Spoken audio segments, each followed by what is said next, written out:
Good evening sir. Good evening. Good evening sir. Good evening. क्या हाल है भाई, कैसे हो? बढ़िया है सर। सही नहीं हो? सही है सर। हाँ सही गुड हो। Evening sir. Good evening.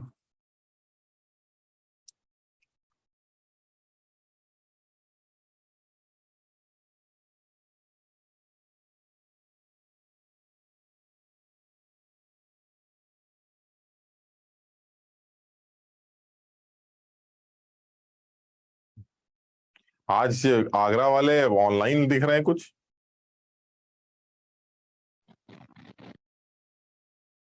Sir बारिश हो रही है। क्या बात कर रहे हो?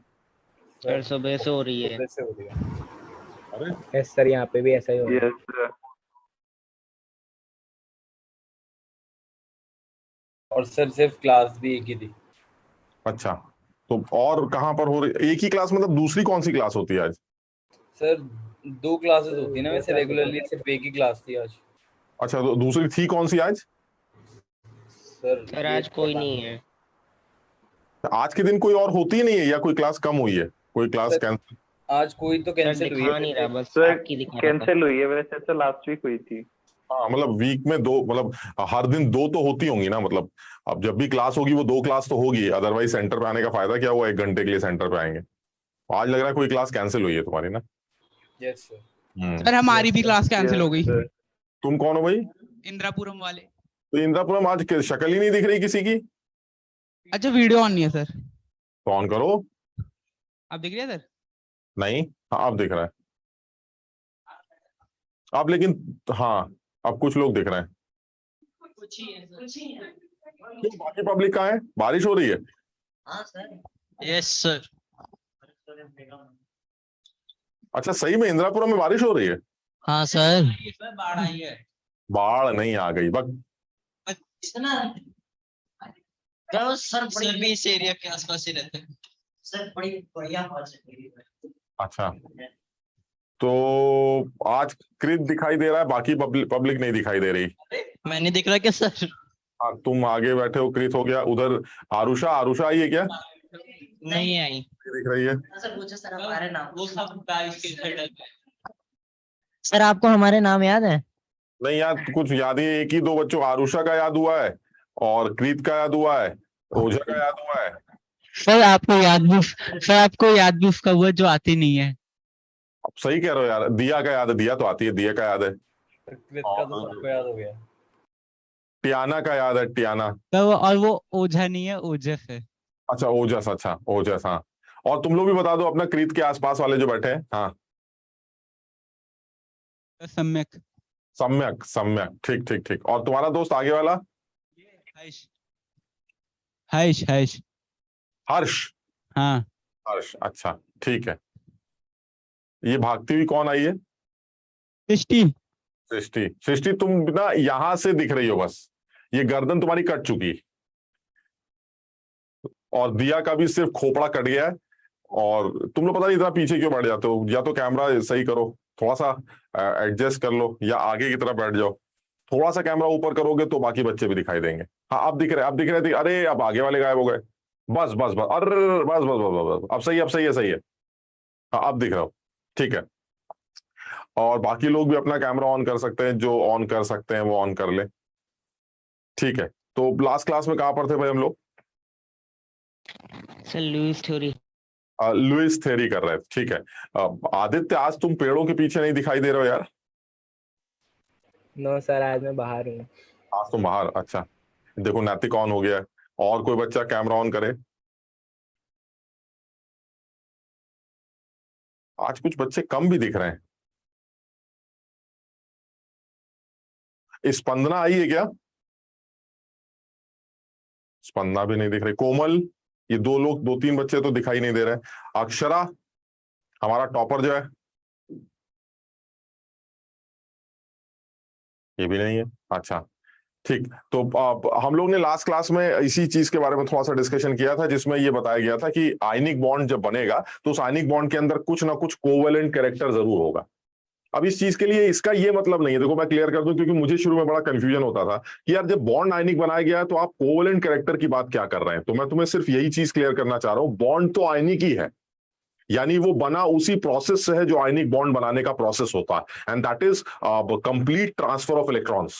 तो वो प्रोसेस वही है कि मैंने दिया, आपने लिया, हमारे ऊपर प्लस आया, आपके ऊपर माइनस आया, दोनों लोगों ने आपस में बातचीत शुरू कर दी, इलेक्ट्रोस्टैटिक फोर्स ऑफ अट्रैक्शन से स्टार्ट हो गए, जिसको आपने आयनिक बॉन्ड का नाम दे दिया। सब कुछ सही, लेकिन मैं सिर्फ ये जोड़ रहा हूं इसके अंदर, और हम लोग ने लास्ट क्लास तक यही बात की है कि आयनिक तो बॉन्ड है, बॉन्ड आयनिक बॉन्ड ही बना है, उसी तरह से बना है जैसे बनना चाहिए, लेकिन उस बॉन्ड के अंदर कुछ कोवेलेंट कैरेक्टर भी आ जाता है, क्योंकि कैटायंस एनायंस को पोलराइज करते हैं, और उस पोलराइजेशन की वजह से एनायंस के अंदर डिस्टॉर्शन डेवलप होती है और वो कैटायंस के साथ ओवरलैप करने लगते हैं, जिसकी वजह से कोवेलेंसी जनरेट होती है, कोवेलेंट बॉन्ड जनरेट होता है। ठीक, लेकिन बॉन्ड हमारा आयनिक ही है। हाइपरवैलेंट क्या होता है? एक सेकंड, अभी आएगा बेटा, अभी हाइपरवैलेंट वाली बात इसी लुईस थ्योरी के अंदर करते हैं। तो यानी बॉन्ड तो हमारा आयनिक ही बॉन्ड बन रहा है, लेकिन उसके अंदर कुछ कोवेलेंट कैरेक्टर आ रहा है due to overlapping, and this overlapping is due to polarising power of cation and polarisability of anions. कल यहां तक सबके समझ में आ गई थी बात? Yes sir. ठीक, सानिया ठीक है बेटा? ठीक, अच्छा, अब वो ये कहना चाह रहे हैं कि चलिए अब आपने आयनिक बॉन्ड के बारे में बात कर ली है, तो थोड़ा सा जो है अब कोवेलेंट बॉन्ड के बारे में बात करते हैं। तो मैंने कहा ठीक है, कोवेलेंट बॉन्ड के बारे में जैसे कल हम लोगों ने डिस्कशन स्टार्ट की है, वो यही है कि भाई हमारे पास एक इलेक्ट्रॉन है, एक इलेक्ट्रॉन आपके पास है, दोनों लोग एक एक इलेक्ट्रॉन की शेयरिंग कर लेंगे तो हमारा कोवेलेंट बॉन्ड बन जाएगा, and this covalent bond is sharing. अच्छा, अब इस शेयरिंग से फायदा क्या हो रहा है जरा देखो, ये जो कोवेलेंट बॉन्ड है, इसको मैं अगर अपनी लैंग्वेज में बात करूं तो ये वो धोखा देने वाला बॉन्ड है। धोखा देने इन द सेंस कि जैसे मान लीजिए दो लोग अपना अपना एक एक इलेक्ट्रॉन शेयर करेंगे, तो दोनों इलेक्ट्रॉन जो है एक एक इलेक्ट्रॉन वो बीच में आ जाएंगे। तो अगर कोई इस आदमी से पूछेगा कि ये दोनों इलेक्ट्रॉन किसके हैं, तो ये आदमी झूठ बोलेगा और कहेगा ये दोनों मेरे हैं। और जब कोई इस आदमी से पूछेगा कि ये दोनों इलेक्ट्रॉन्स किसके हैं, तो ये आदमी भी यही बोलेगा कि ये दोनों मेरे हैं। बात समझ रहे हो? इसमें गड़बड़ क्या है? गड़बड़ सिर्फ इतनी है कि आयनिक बॉन्ड, कोवेलेंट बॉन्ड एक ऐसा बॉन्ड हो गया जिसमें मान लीजिए एक एटम ए है और दूसरा एटम है,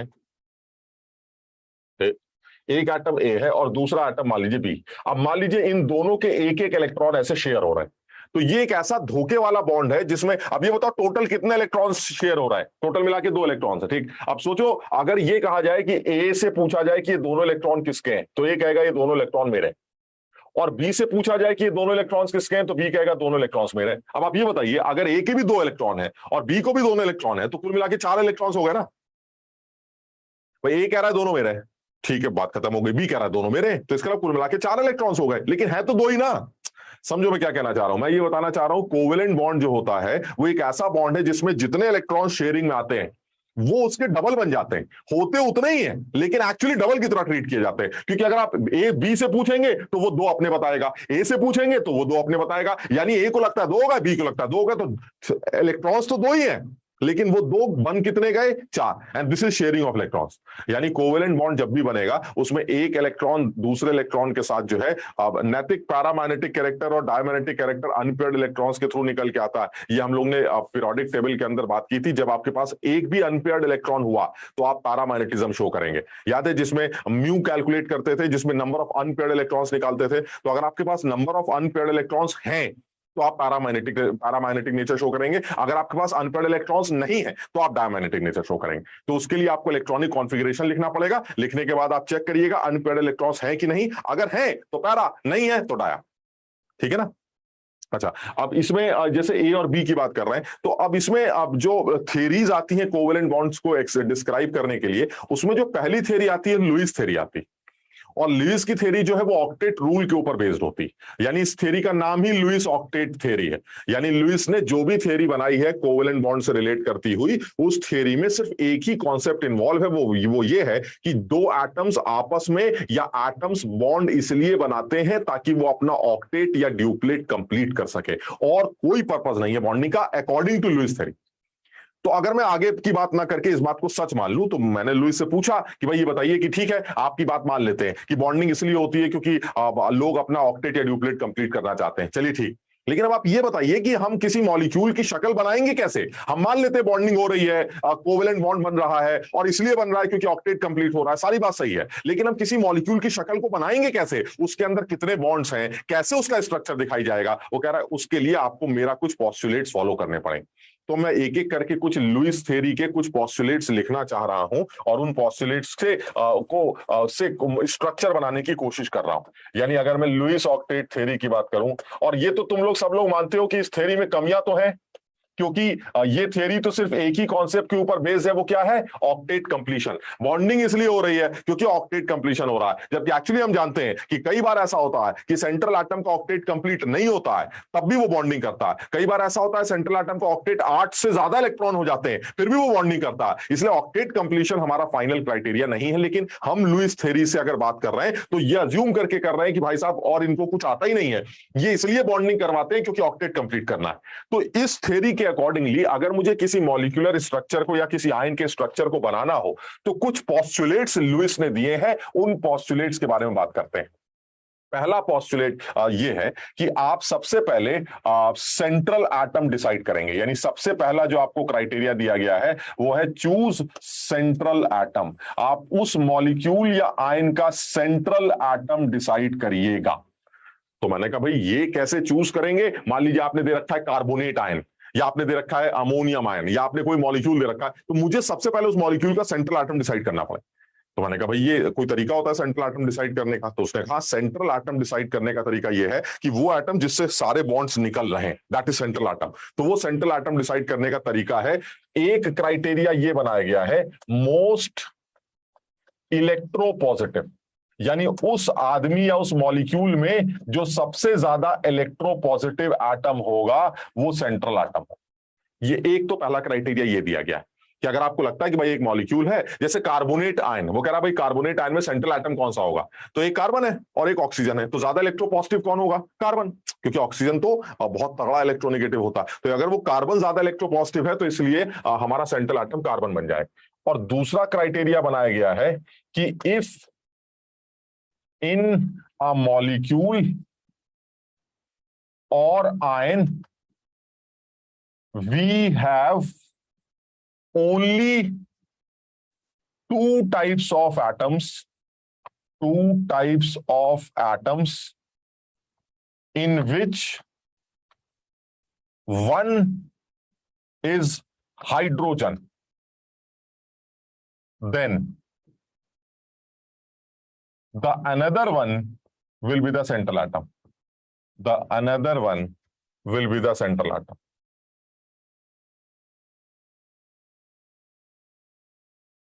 क्या मतलब इस बात का? यानी अगर किसी मॉलिक्यूल या आयन में सिर्फ दो ही तरह के लोग हैं, दो ही तरह के एटम्स हैं, जैसे पानी। अब पानी में कौन कौन होता है? एक एच होता है, मतलब एक एच मतलब एच होता है और ओ होता है। ये बात समझ में आई? पानी, तो पानी में एच है और पानी में ओ है, यानी दो ही तरह के लोग हैं। उन दो तरह के लोग में एक एच है, तो जो दूसरा वाला आदमी होगा वो सेंट्रल एटम होगा। यानी पानी का सेंट्रल एटम कौन होगा? ऑक्सीजन। भाई तुम लोग समझ रहे हो इस बात को? यानी एक रूल बनाया गया है कि जो सबसे ज्यादा इलेक्ट्रोपॉजिटिव एलिमेंट होता है वो सेंट्रल एटम होता है। चलिए ठीक है, इस बात को याद कर लिया। और दूसरा रूल साथ में जोड़ा गया है कि अगर किसी मॉलिक्यूल में सिर्फ दो ही तरह के लोग हैं, सिर्फ दो ही तरह के, जिसमें एक हाइड्रोजन आ गया, तो फिर जो दूसरा वाला आदमी होगा वो सेंट्रल एटम होगा, चाहे वो इलेक्ट्रोनेगेटिव हो चाहे इलेक्ट्रोपॉजिटिव हो, मुझे इससे मतलब नहीं। ये सेकंड क्राइटेरिया बनाया गया है और इन दोनों क्राइटेरियाज को यूज करके ही आप सेंट्रल एटम डिसाइड करते हैं। सबसे पहले ये समझ लो। यानी इनडायरेक्टली तुम्हें नहीं लगता वो ये कहना चाहता है कि हाइड्रोजन कभी भी सेंट्रल एटम नहीं होगा? Yes sir. कि वो यही कहना चाह रहा है भाई हाइड्रोजन से कभी उम्मीद मत करिएगा, हाइड्रोजन एक ऐसा एटम है जो एक ही डंडा बनाता है, तो आप उससे उम्मीद मत करिएगा कि वो कभी भी सेंट्रल एटम होगा। यानी सेंट्रल एटम डिसाइड करने के लिए आपको सबसे पहले मोस्ट इलेक्ट्रोपॉजिटिव एलिमेंट को ढूंढना है। चलिए एक क्राइटेरिया हो गया। और दूसरा, अगर आपको लगता है अरे इस मॉलिक्यूल में तो दो ही तरह के लोग हैं, उनमें एक हाइड्रोजन है, तो फिर जो दूसरा वाला आदमी है जो हाइड्रोजन के अलावा है, that will be the central atom. जैसे अमोनियम आयन, सोचो जरा, अमोनियम आयन में या अमोनिया के अंदर दो लोग हैं सिर्फ, नाइट्रोजन और हाइड्रोजन। अमोनिया जानते हो NH3, तो उसमें एक नाइट्रोजन हो गया और हाइड्रोजन हो गया। इसका मतलब ये हुआ कौन सा रूल फॉलो करना है, इलेक्ट्रोपॉजिटिव वाला फॉलो करना है या नीचे वाला फॉलो करना है? नीचे वाला। एक नाइट्रोजन है सर, एक हाइड्रोजन है, इसका मतलब ये हुआ सर एक हाइड्रोजन है तो हाइड्रोजन कभी भी सेंट्रल एटम नहीं होगी, तो सेंट्रल एटम कौन होगा? नाइट्रोजन। जबकि अगर ऊपर वाला रूल देखो तो हाइड्रोजन को सेंट्रल एटम होना चाहिए, क्योंकि हाइड्रोजन नाइट्रोजन से ज्यादा इलेक्ट्रोपॉजिटिव होता। लेकिन उसने रूल बिल्कुल क्लियर कर रखा है कि सारे केसेस में ये वाला रूल लगाना है कि इलेक्ट्रोपॉजिटिव एलिमेंट हमारा सेंट्रल एटम होगा, सारे केसेस। लेकिन एक केस को छोड़ के, जब किसी मॉलिक्यूल में सिर्फ दो आदमी मतलब दो ही टाइप के आदमी हो, जिसमें एक टाइप हाइड्रोजन, तो वो दूसरा जो बच गया वो सेंट्रल एटम होगा, चाहे वो इलेक्ट्रोपॉजिटिव हो चाहे ना हो, मुझे इससे फर्क नहीं पड़ता। यहां तक क्लियर है? ठीक, अब आगे मान लीजिए कि भाई ये हुआ कि हमने सेंट्रल चूज कर लिया, सब हो गया, हमने सेंट्रल एटम चूज कर लिया, अब क्या करें? तो उसने कहा ठीक है भाई, अगर आपने सेंट्रल एटम चूज कर लिया तो अब आप दूसरा क्राइटेरिया सुन लीजिए, दूसरा पोस्टुलेट सुन लीजिए। आप उसके बाद कैलकुलेट करेंगे N1। तो मैंने कहा भाई साहब ये N1 क्या बला है? कह रहे N1 का मतलब है टोटल वैलेंस इलेक्ट्रॉन्स, यानी अब आप टोटल वैलेंस इलेक्ट्रॉन्स कैलकुलेट करेंगे उस मॉलिक्यूल या आयन में कितने हैं। अभी हम एग्जांपल लेके समझेंगे इस बात को कि उस मॉलिक्यूल आयन में टोटल वैलेंस इलेक्ट्रॉन्स कितने वो काउंट करेंगे। चलिए ठीक है, हमने कहा कर लेंगे। उसने कहा फिर दूसरा बात करिए N2। मैंने कहा N2 का क्या मतलब है? N2 का मतलब है total valence electrons assuming the octet और ड्यूप्लेट इन केस, ड्यूप्लेट तो सिर्फ हाइड्रोजन के केस में, in case of hydrogen is complete, यानी सबसे पहले आप N1 निकालिएगा कि उस मॉलिक्यूल और आयन में टोटल वैलेंस इलेक्ट्रॉन्स कितने हैं। फिर आप ये निकालिएगा कि टोटल वैलेंस इलेक्ट्रॉन्स आने के बाद जो अगर हर एटम का ऑक्टेट या ड्यूप्लेट कंप्लीट होता तो कितने वैलेंस इलेक्ट्रॉन्स होते, तो उसकी वैल्यू को N2 बोल दीजिएगा। और N1 N2 करने के बाद आप तीसरी वैल्यू निकालिएगा N3, and that N3 is equal to N2 minus N1। और ये N3 N2 माइनस N1 की जो वैल्यू आएगी ये आएगी नंबर ऑफ शेयर्ड इलेक्ट्रॉन्स के बराबर। अभी मैं एक चीज अभी एक एक करके समझते हैं, नंबर ऑफ शेयर्ड इलेक्ट्रॉन्स। और उसके बाद आप नेक्स्ट पॉइंट निकालेंगे N3/2, and this is number of bonds. कितने बॉन्ड्स उस मॉलिक्यूल या आयन में एग्जिस्ट करते हैं वो N3/2 से कैलकुलेट किए जाएंगे। सब लोग पहले एक बार नोट कर ले, फिर आराम से इसको समझेंगे हम। यानी पहला क्राइटेरिया क्या बनाया गया, मतलब पहला पोस्टुलेट क्या है कि पहले सेंट्रल एटम निकाल लीजिए। चलिए निकाल लिया। फिर क्या करेंगे, सारे वैलेंस इलेक्ट्रॉन जोड़ दीजिए। चलिए सारे वैलेंस इलेक्ट्रॉन्स निकाल लेंगे। फिर क्या करेंगे, सारे वैलेंस इलेक्ट्रॉन्स आने के बाद अब आप करेंगे कि टोटल वैलेंस इलेक्ट्रॉन्स कितने होते अगर हर आदमी का ऑक्टेट या ड्यूप्लेट कंप्लीट होता, तो वो N2 के बराबर हो जाएगा। अब N2 में से N1 को माइनस कर दीजिएगा तो N3 आ जाएगा, और N3 को 2 से डिवाइड कर दीजिएगा तो नंबर ऑफ बॉन्ड्स आ जाएंगे। पता नहीं तुम समझ पा रहे हो कि नहीं, जरा एक बात को समझना। मैंने अभी तुम्हें क्या बताया था, तुम बताओ अगर मेरा ऑक्टेट कंप्लीट होता, मान लीजिए मेरे पास मैं एक एटम हूं, मेरे पास 6 इलेक्ट्रॉन्स, मेरा ऑक्टेट कंप्लीट होता तो 8 होने चाहिए थे भाई। अगर मेरे बाहर 6 हैं और मेरा ऑक्टेट कंप्लीट होता तो मेरे पास 8 होने चाहिए। अब 8 होने के लिए मुझे बाहर से 2 इलेक्ट्रॉन लेने पड़ेंगे, वो मैं ले नहीं रहा, तो अल्टीमेटली 8 कैसे करूंगा? 8 करने का तरीका वही धोखा जो अभी मैंने बताया था, मैं उन 6 में से 2 इलेक्ट्रॉन्स को शेयरिंग में डाल दूंगा। तो जब मैं 2 इलेक्ट्रॉन शेयरिंग में डालूंगा तो कोई दूसरा आदमी भी 2 इलेक्ट्रॉन शेयरिंग में डालेगा, और जब वो भी शेयरिंग में डाल देगा तो वो कुल मिला के 4 को मैं गिन लूंगा। जरा समझना, वो 2 तो मेरे ही हैं, 6 तो मेरे ही हैं, जिसमें 2 ये वाले और 2 उसने डाल दिए, 6 और 2 8। यानी अगर मैं उसके इलेक्ट्रॉन को भी अपना कर लूं तो मेरे 8 हो जाएंगे कि नहीं? तुम लोग पता नहीं समझ पा रहे, थोड़ी सी अकल, थोड़ा सा टेक्निकल है। आप नंबर ऑफ इलेक्ट्रॉन्स बढ़ा नहीं सकते, जिस आदमी के पास जितने इलेक्ट्रॉन्स हैं वो उतने ही रहेंगे। आप ऐसा नहीं कर सकते कि मैं 6 के 8 कर दूं, 5 के 10 कर दूं, कुछ नहीं कर सकता मैं। तो मैं करता क्या हूं कोवेलेंट बॉन्डिंग में, मुझे जितने इलेक्ट्रॉन, जैसे मान लीजिए मेरे पास 5 है और मुझे 8 करने हैं, तो मैं समझ गया कि 5 में से अगर 3 लोगों को शेयरिंग में डाल दूंगा तो कोई दूसरा आदमी भी 3 शेयरिंग में डाल देगा। तो अगर मैंने 3 शेयरिंग में डाले, तुमने भी 3 शेयरिंग में डाले, तो जैसे ही तुम 3 शेयरिंग में डालोगे ये तीनों मेरे हो जाएंगे। तो मुझे 3 की कमी थी, तीनों मेरे हो गए, यानी कुल मिला के 8 हो गए। यानी जिस एटम के पास जितने इलेक्ट्रॉन की कमी होती है वो उतने ही इलेक्ट्रॉन शेयरिंग में डाल देता है। उससे फायदा ये होता है कि दूसरा आदमी भी उतने इलेक्ट्रॉन शेयरिंग में डाल देता है, और वो सारे मिला के वो आदमी ऑक्टेट कंप्लीट कर लेता है। कुछ समझ भी रहे हो कि नहीं? जैसे जैसे एक ऐसे ऐसे रफ सर ऐसे ये N2 जो है है। सर ये N2 जो है, तो अगर हम ऑक्टेट कंप्लीट कर देते हैं तो वैलेंस इलेक्ट्रॉन 0 हो जाने चाहिए ना?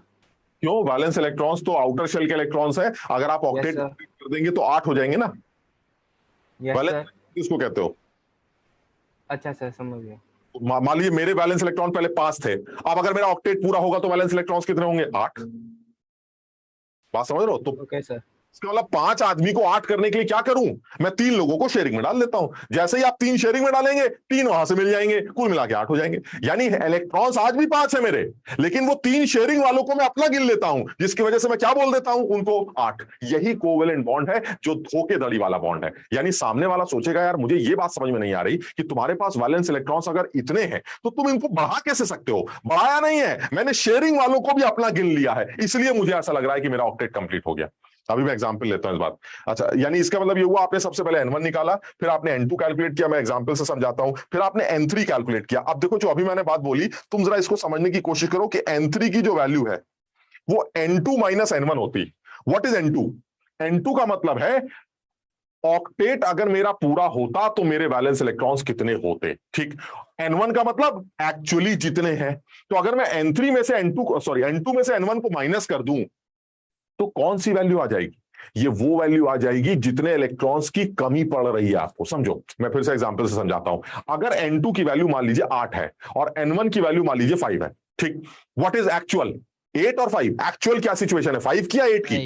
5। 5 की। क्या है? 8, ठीक। तो अब मुझे 5 को 8 करना है, तो क्या करूं, कैसे करूं? बॉन्डिंग करूंगा। क्यों बॉन्डिंग करूंगा? 5 को 8 करने के लिए मैं अपने 3 इलेक्ट्रॉन्स शेयरिंग में डाल दूंगा। समझना? यानी कितने लोग तुमने शेयरिंग में डाले? 3। तुम्हारे पास थे, उन 5 में से तुमने 3 शेयरिंग में डाले, तो अभी भी तुम्हारे 5 ही हैं। उससे तो सामने वाले ने कहा अच्छा तुम 3 शेयरिंग में डालते हो, मैं भी 3 शेयरिंग में डाल देता हूं।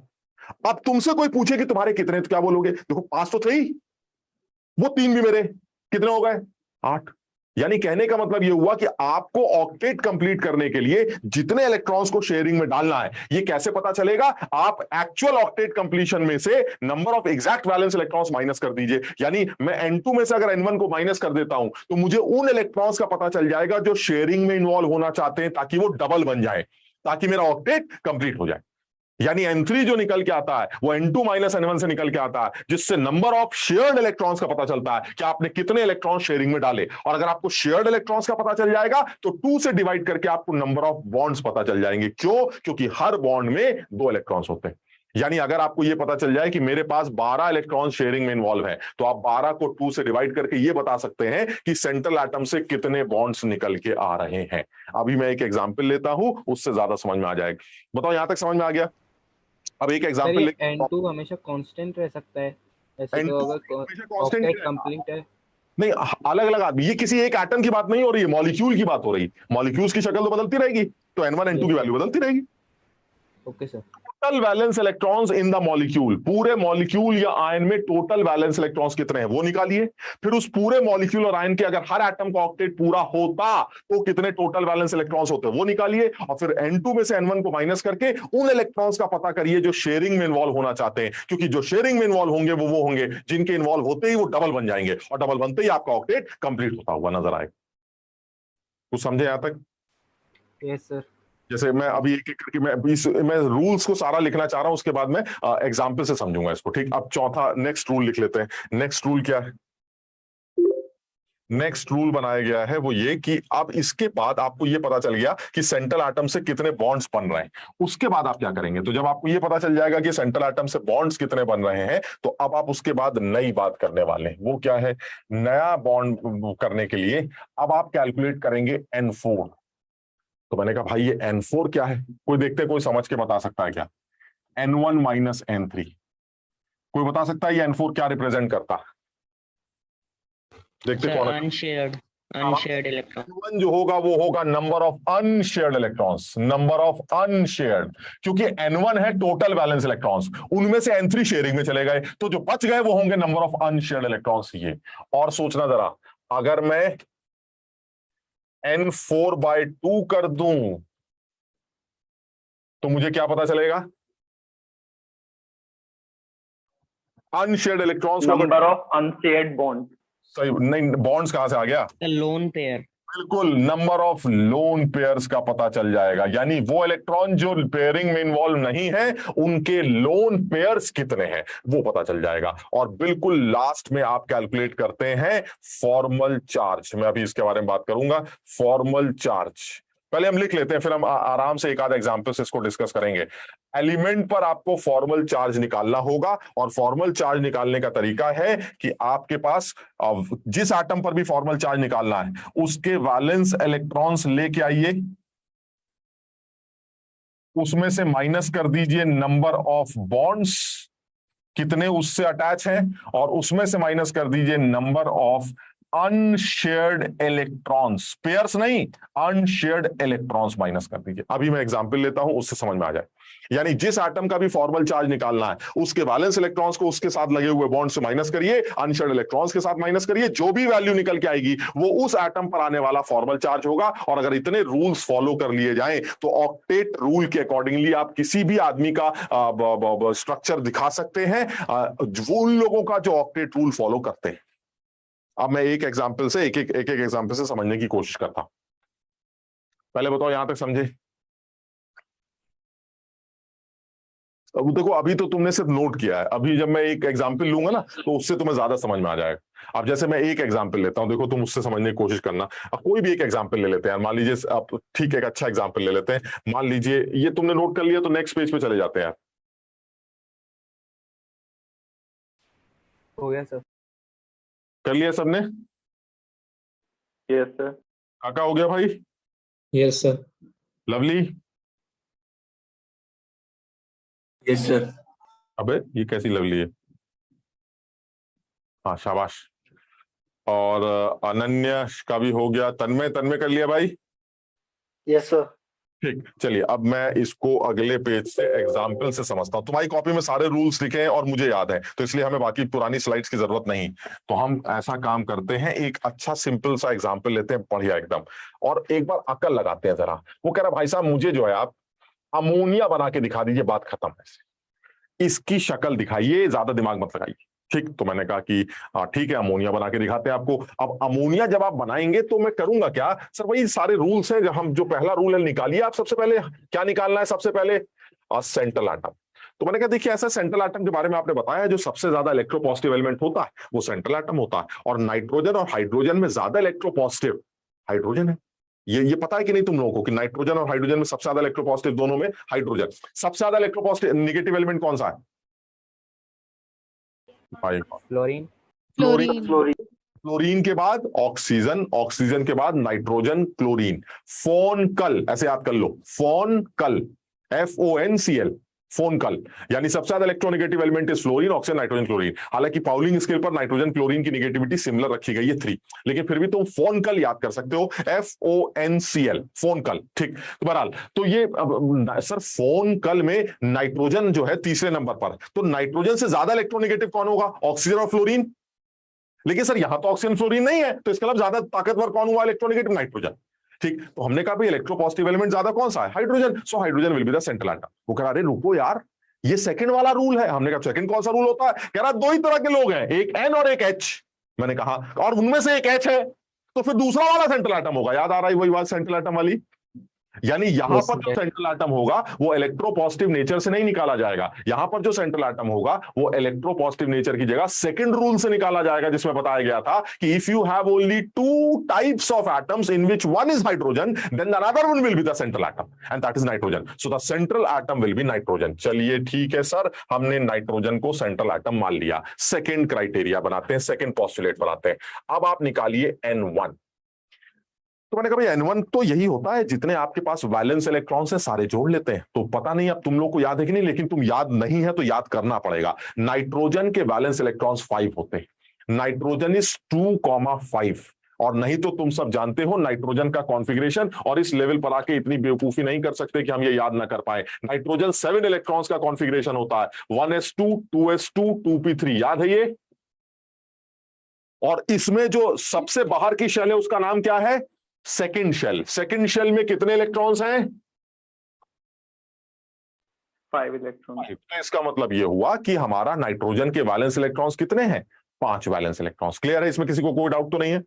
Yes, sir. No, sir. पास 5 वैलेंस इलेक्ट्रॉन है, ठीक है। अच्छा, अब वैलेंस इलेक्ट्रॉन नाइट्रोजन के तो 5 हो गए सर, प्लस हाइड्रोजन का तो 1s1 होता है, एक हाइड्रोजन, यानी कितने वैलेंस इलेक्ट्रॉन्स होंगे? एक, लेकिन हाइड्रोजन कितने? 3, तो यानी 5 + 1 + 1 + 1 कुल मिला के 8 valence electrons. Clear? Yes, sir. चलिए ठीक है, तीसरा पोस्टुलेट पर आते हैं, N2 निकालते हैं। N2 के लिए क्या बोला गया था? N2 वो नंबर है जो तब निकाला जाएगा जब आप हर एटम का ऑक्टेट या ड्यूप्लेट, हाइड्रोजन के केस में ड्यूप्लेट, जब कंप्लीट कर देंगे। तुम बताओ, अगर नाइट्रोजन का ऑक्टेट कंप्लीट हो जाता तो उसके पास वैलेंस इलेक्ट्रॉन्स कितने होते? 8। अगर हाइड्रोजन का ड्यूप्लेट कंप्लीट हो जाता तो उसके पास कितने वैलेंस इलेक्ट्रॉन्स होते? 2। तो इसका मतलब ये हुआ कि नाइट्रोजन का सर 8 हो जाएगा, और ये दोनों लोग 1, 2 और ये तीसरा, ये सीन बनेगा, और ये लग रहा है सर 14। क्लियर? इसका मतलब ये हुआ सर N2 की वैल्यू 14 है, N1 की वैल्यू 8 है। चलिए सर, अब आप N3 की तरफ बढ़ते हैं। अब जरा कमाल की बात देखिए, तुम ये बताओ, अगर हर आदमी का ऑक्टेट कंप्लीट होता तो टोटल वैलेंस इलेक्ट्रॉन 14 होने चाहिए, और एक्चुअली है कितने? 8। तो 8 को 14 कैसे करोगे? अरे हमने कहा रुकिए रुकिए, 8 को 14 करना है तो एक काम करते हैं, 14 - 8 दैट इज 6। वो 6 इलेक्ट्रॉन शेयरिंग में डाल देते हैं, ऐसी की तैसी। वो 6 शेयरिंग में जाएंगे तो 6 के 12 हो जाएंगे। बताओ, समझे?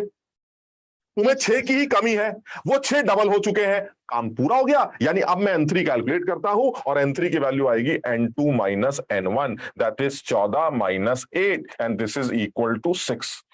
जैसे ही N3 आ गया, मैंने N3/2 की value, and this they are what, they are नहीं, दे आर शेयर्ड इलेक्ट्रॉन्स। ये हमारे आ गए शेयर्ड इलेक्ट्रॉन्स, और शेयर्ड इलेक्ट्रॉन्स आने के बाद मैंने पेयर निकाल लिए, शेयर्ड इलेक्ट्रॉन्स। और फिर मैंने N3/2 निकाला, जिसको आप नंबर ऑफ बॉन्ड्स कहते हैं, नंबर ऑफ बॉन्ड्स, वो आ जाएंगे 6/2 दैट इज 3।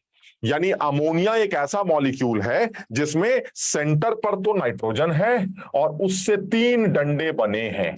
बताओ, समझे ये? और ये 3 डंडे कैसे आ गए? क्योंकि शेयर्ड इलेक्ट्रॉन्स आपके 6 हैं, और शेयर्ड इलेक्ट्रॉन्स, हर बॉन्ड में कितने शेयर्ड इलेक्ट्रॉन्स होते हैं? 2, एक मेरा एक तुम्हारा। तो इसका मतलब ये हुआ, अगर आपको नंबर ऑफ बॉन्ड्स कैलकुलेट करना है तो 6 शेयर्ड इलेक्ट्रॉन्स की वजह से आपके पास कुल मिला के 3 बॉन्ड्स होंगे। तो हमने 3 बॉन्ड्स बना लिए, और ये तीनों बॉन्ड किसके साथ बन रहे हैं? हाइड्रोजन के साथ, हाइड्रोजन के साथ, हाइड्रोजन के साथ। चलिए ठीक है, यहां तक पहुंच गए। अब हमने निकाला N4। N4 जो था वो था N1 - N3। What is N1? N1 है हमारा 8, और N3 कितना है? 6। So N4 is 2. So what is N4/2? N4/2 कितना होगा? N4/2 होगा 2/2 and that is 1। और ये किसके बराबर थे? ये थे लोन पेयर्स। यानी नाइट्रोजन पर कितने लोन पेयर्स होंगे? 1 लोन पेयर होगा। ये लगा दिया, यानी नाइट्रोजन पे नहीं, मतलब मेरे पास कुल मिला के कितने लोन पेयर्स होंगे? 1। यानी इस पूरे मॉलिक्यूल में 1 लोन पेयर। अब वो 1 लोन पेयर किसके ऊपर आएगा वो डिसाइड करना। यहां तक समझ में आया? सर। ठीक, अब जिसके ऊपर वो लोन पेयर आया वो चेक करते हैं। हाइड्रोजन से अगर ये पूछा जाए कि तुम्हारे पास वैलेंस इलेक्ट्रॉन्स कितने हैं, तो क्या जवाब देगा? बताओ जरा, झूठ क्या बोलेगा? 2। इससे पूछा जाए तो 2, इससे पूछा जाए तो 2, यानी इस सब के 2। क्या हाइड्रोजन को कोई एक्स्ट्रा इलेक्ट्रॉन चाहिए अब? नहीं, उसका तो पूरा। नाइट्रोजन से पूछते हैं, क्या बोलेगा? 2। भाई वो भी तो इनको अपना बोलेगा। 2, 2, 2 कितने हो गए? 6। अभी भी 2 की कमी है, तो वो एक्स्ट्रा लोन पेयर आ रहा है तुम्हारा, वो तुम नाइट्रोजन के सर पे रख दो। अब बताओ नाइट्रोजन के वैलेंस इलेक्ट्रॉन्स कितने हुए? 8। स्ट्रक्चर अमोनिया का तैयार हो गया। बस एक चीज रह गई है, हर एटम पर आने वाला फॉर्मल चार्ज और कैलकुलेट कर लेते हैं। और फॉर्मल चार्ज कैलकुलेट करने का रूल बनाया गया है, जिस एटम पर भी फॉर्मल चार्ज निकालना हो उसके वैलेंस इलेक्ट्रॉन्स निकालिए, उसमें से उस एटम से जितने बॉन्ड्स बन रहे हैं वो माइनस करिए, और उस एटम पर जितने अनशेयर्ड इलेक्ट्रॉन्स हैं वो माइनस करिए। चलिए चेक करते हैं। हाइड्रोजन के ऊपर आने वाला फॉर्मल चार्ज बताओ जरा, कितने वैलेंस इलेक्ट्रॉन्स होते हैं हाइड्रोजन के? 1। अबे वैलेंस इलेक्ट्रॉन जो होते हैं एक्चुअली सर 1। यस। कितने बॉन्ड्स? ये वाला hydrogen 1 bond. Yes sir, 1 bond. कितने अनशेयर्ड इलेक्ट्रॉन्स हैं हाइड्रोजन के ऊपर? अनशेयर्ड, अरे एक भी नहीं है ना, वरना ये 0। तो यानी माइनस कर दिया। कितना आया? 1 - 1 - 0, जीरो। इसका मतलब ये हुआ इस हाइड्रोजन पर जो फॉर्मल चार्ज है वो जीरो। इसी तरह से इस हाइड्रोजन पर भी जीरो आ जाएगा और इस हाइड्रोजन पर भी जीरो आ जाएगा। अब नाइट्रोजन का और निकाल लेते हैं। नाइट्रोजन के वैलेंस इलेक्ट्रॉन्स कितने होते हैं? 5। 5. डंडे कितने बना रहा है नाइट्रोजन? 3। 3 डंडे ना। और कितने अनशेयर्ड इलेक्ट्रॉन्स है? कितने अनशेयर्ड इलेक्ट्रॉन्स हैं? 2. 2 माइनस जीरो। यानी नाइट्रोजन पर भी फॉर्मल चार्ज जीरो आ गया। यानी ये आपका स्ट्रक्चर है जो अमोनिया का स्ट्रक्चर लुईस ऑक्टेट रूल के थ्रू दिखाई दे रहा है। समझो, आप इसको गोला पोला बना के जैसा डॉट स्ट्रक्चर बनाया जाता है, जैसा बकवास करनी कर सकते हैं। इस हाइड्रोजन से पूछो तो ये मेरे हैं, नाइट्रोजन से पूछो तो मेरे हैं, इससे पूछो तो ये मेरे हैं, उससे पूछो तो वो मेरे हैं, और नाइट्रोजन से पूछिए तो ये लीजिए सारे मेरे हैं।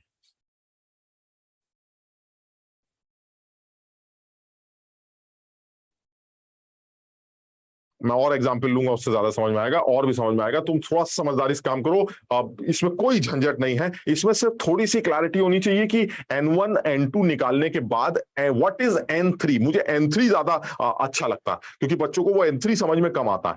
तो एक बार N3 के बारे में सोचो कि N2 में से N1 को माइनस कर दें तो N3 आ जाता है, जो कि शेयर्ड इलेक्ट्रॉन्स प्रोवाइड करता है। और ये चीज मैं तुम्हें समझाना चाह रहा हूं, यही वो धोखाधड़ी है जो कोवेलेंट बॉन्ड के अंदर दिखाई देती। वरना सोचो, तुम्हारे पास एक्चुअल वैलेंस इलेक्ट्रॉन्स 8 थे, तुम्हें करने 14 है, तभी तो सबका ऑक्टेट पूरा होगा। 8 से 14 कैसे करेंगे सर? ये तो कमाल हो जाएगा। 8 है, होने 8 ही हैं, 14 दिखेंगे, ऐसा कैसे हो सकता है? ऐसा दिखेगा तब जब धोखा होगा। धोखा कैसे होगा? मैं 6 लोगों को शेयरिंग में डाल दूंगा, वही 6 लोग शेयरिंग में डालने के बाद डबल हो जाएंगे। तुम देख लो, यहां बताओ जरा, शेयरिंग में कितने इलेक्ट्रॉन्स इन्वॉल्व हैं? ध्यान से देखो, 2 2 4 2 6, यही है सर। 6 लोग शेयरिंग में। ये 6 नहीं है, आप देखिए धोखे से ये 12 हो गए। कैसे 12 हो गए जरा सोचिए। ये कह रहा है 2 मेरे हैं, 2, ये कह रहा है 2 मेरे हैं, 2, ये कह रहा है 2 मेरे हैं, 2, 6 हो गए, 6 इलेक्ट्रॉन्स हो गए। अब मैंने नाइट्रोजन से पूछा, कह रहा है ये 8 मेरे हैं, 8 और 6 14। कमाल हो गया। मतलब लोग अभी भी 6 8 ही हैं, लेकिन वो गिने कितने जा रहे हैं? 14। क्यों? क्योंकि एक आदमी उन 2 इलेक्ट्रॉन्स को अपना भी कहता है और उन्हीं 2 इलेक्ट्रॉन्स को दूसरा आदमी अपना भी कहता है। इस धोखेधड़ी की वजह से ऑक्टेट कंप्लीट हो रहा है और स्टेबिलिटी आ रही है। कुछ समझ पा रहे हो कि नहीं ये वाली बात? Yes sir. सर हम ये फॉर्मल चार्ज को निकालने फॉर्मल चार्ज देखो यहां पर तो निकालने की जरूरत नहीं, क्योंकि किसी भी एटम पर कोई चार्ज तो है ही नहीं। आप देखिए अमोनिया में कोई चार्ज नहीं। लेकिन ऐसा भी तो हो सकता है कि नाइट्रोजन पर प्लस का चार्ज होता और हाइड्रोजन पर माइनस का चार्ज होता। ऐसे समझाने के लिए बोल रहे हैं, तो भी तो नेट चार्ज 0 ही आता ना मॉलिक्यूल का। तो मुझे इंडिविजुअल फॉर्मल चार्ज निकालना चाहिए। हर एटम का फॉर्मल चार्ज मुझे कैलकुलेट कर लेना चाहिए, और उसका तरीका बड़ा आसान है। जिस एटम का फॉर्मल चार्ज निकालना है, उसके वैलेंस इलेक्ट्रॉन उसके साथ जितने डंडे लगे हैं वो माइनस कर दीजिए, और उस एटम पर जितने अनशेयर्ड इलेक्ट्रॉन्स बचे हैं वो माइनस कर दीजिए। जो भी नंबर निकल के आएगा, चाहे वो प्लस में आए चाहे माइनस में आए, that will be the formal charge on that atom. और एग्जांपल लेते हैं। सर अगर ये N3 2 का मल्टीपल ना हो तो सर वो तो वैसी फॉर्म, मतलब वैसी इंटीजर वैल्यू नहीं देगा ना। तो ये फिर लुईस का लफड़ा हो गया। ये लुईस के एक्सेप्शन में आएगा। लुईस के मुंह पे मारेंगे ये सब एग्जांपल। अभी हम जब लुईस के ड्रॉबैक्स लिखेंगे तो उसमें तुम्हारी ये वाली बात लिखेंगे। सर इलेक्ट्रॉन जोड़ने के बाद 2 से डिवाइड करने से इंटीजर वैल्यू नहीं आ रही है, वो क्या करेगा लुईस का? बताइए। वो कहेगा अजीब बेवकूफ आदमी, पता नहीं क्या पढ़ा के चले गए। वो लुईस का एक्सेप्शनल केसेस हैं, और वो 2-3 लोग ही हैं जो ऑड इलेक्ट्रॉन स्पीशीज होते हैं। हम अभी एग्जांपल से समझेंगे। हाँ सर हाँ सर जैसे अमोनिया था, उसमें हमें ये देखने की जरूरत थी, जो आपने सीरीज बताई थी FC, मतलब फोन कॉल वगैरह जो आपने सीरीज बताई, उसमें सेंट्रल एटम देखने के लिए उसकी क्या जरूरत थी? अगर हाइड्रोजन नंबर में ज्यादा है तो फिर सर जो नंबर में ज्यादा होते हैं वो सेंट्रल एटम हो ही नहीं सकते। तो यार यही तो बात कर रहे हैं। मतलब हम सेंट्रल एटम के कुछ रूल्स याद कर रहे थे। उन रूल्स में जितना हमें समझ में आया, मान लीजिए 2 एटम्स हैं। अब तुम बताओ जरा, OSF4 बताओ सेंट्रल एटम कौन सा? OSF4। ओ क्यों? O कम है सर ओ कम भी है सर, कम तो है, ये तो रूल भी है। नहीं कम है, ये भी हो सकते हैं। सल्फर कम है, कम वो नहीं भी हो सकते हैं। सल्फर कम नहीं है।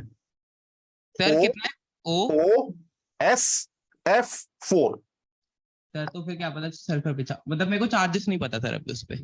अबे चार्जेस की बात ही नहीं कर रहे तो हम तो तुम्हारी वाली बात। Phone call. अरे फोन कॉल कैसी कैसी बात? बताओ सेंट्रल एटम कौन सा है? तुम कह रहे हो जो कम होता है वो सेंट्रल एटम होना चाहिए। लेकिन सर इसमें मतलब ओ नहीं होगा।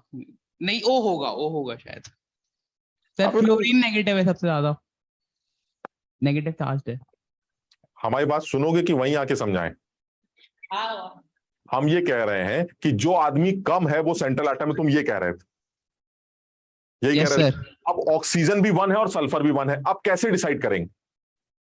नहीं, तुम्हारी बात से बात करना, अब अपनी और हमारी बात में मत आना सर इलेक्ट्रोनेगेटिव पॉजिटिव देखेंगे। तुम अपनी बात बताओ, कम को देखते हो, यहाँ तो दोनों कम है, आप कैसे डिसाइड करेंगे? तो नहीं कर पाएंगे ना, इसीलिए तो सही रूल बता रहे हैं, तुम अपना घुसेड़े जा रहे हो। हम सही रूल ये बता रहे हैं कि किसी भी मॉलिक्यूल में जो सबसे ज्यादा इलेक्ट्रोपॉजिटिव एलिमेंट होता है वो सेंट्रल एटम होता है। पहली बात।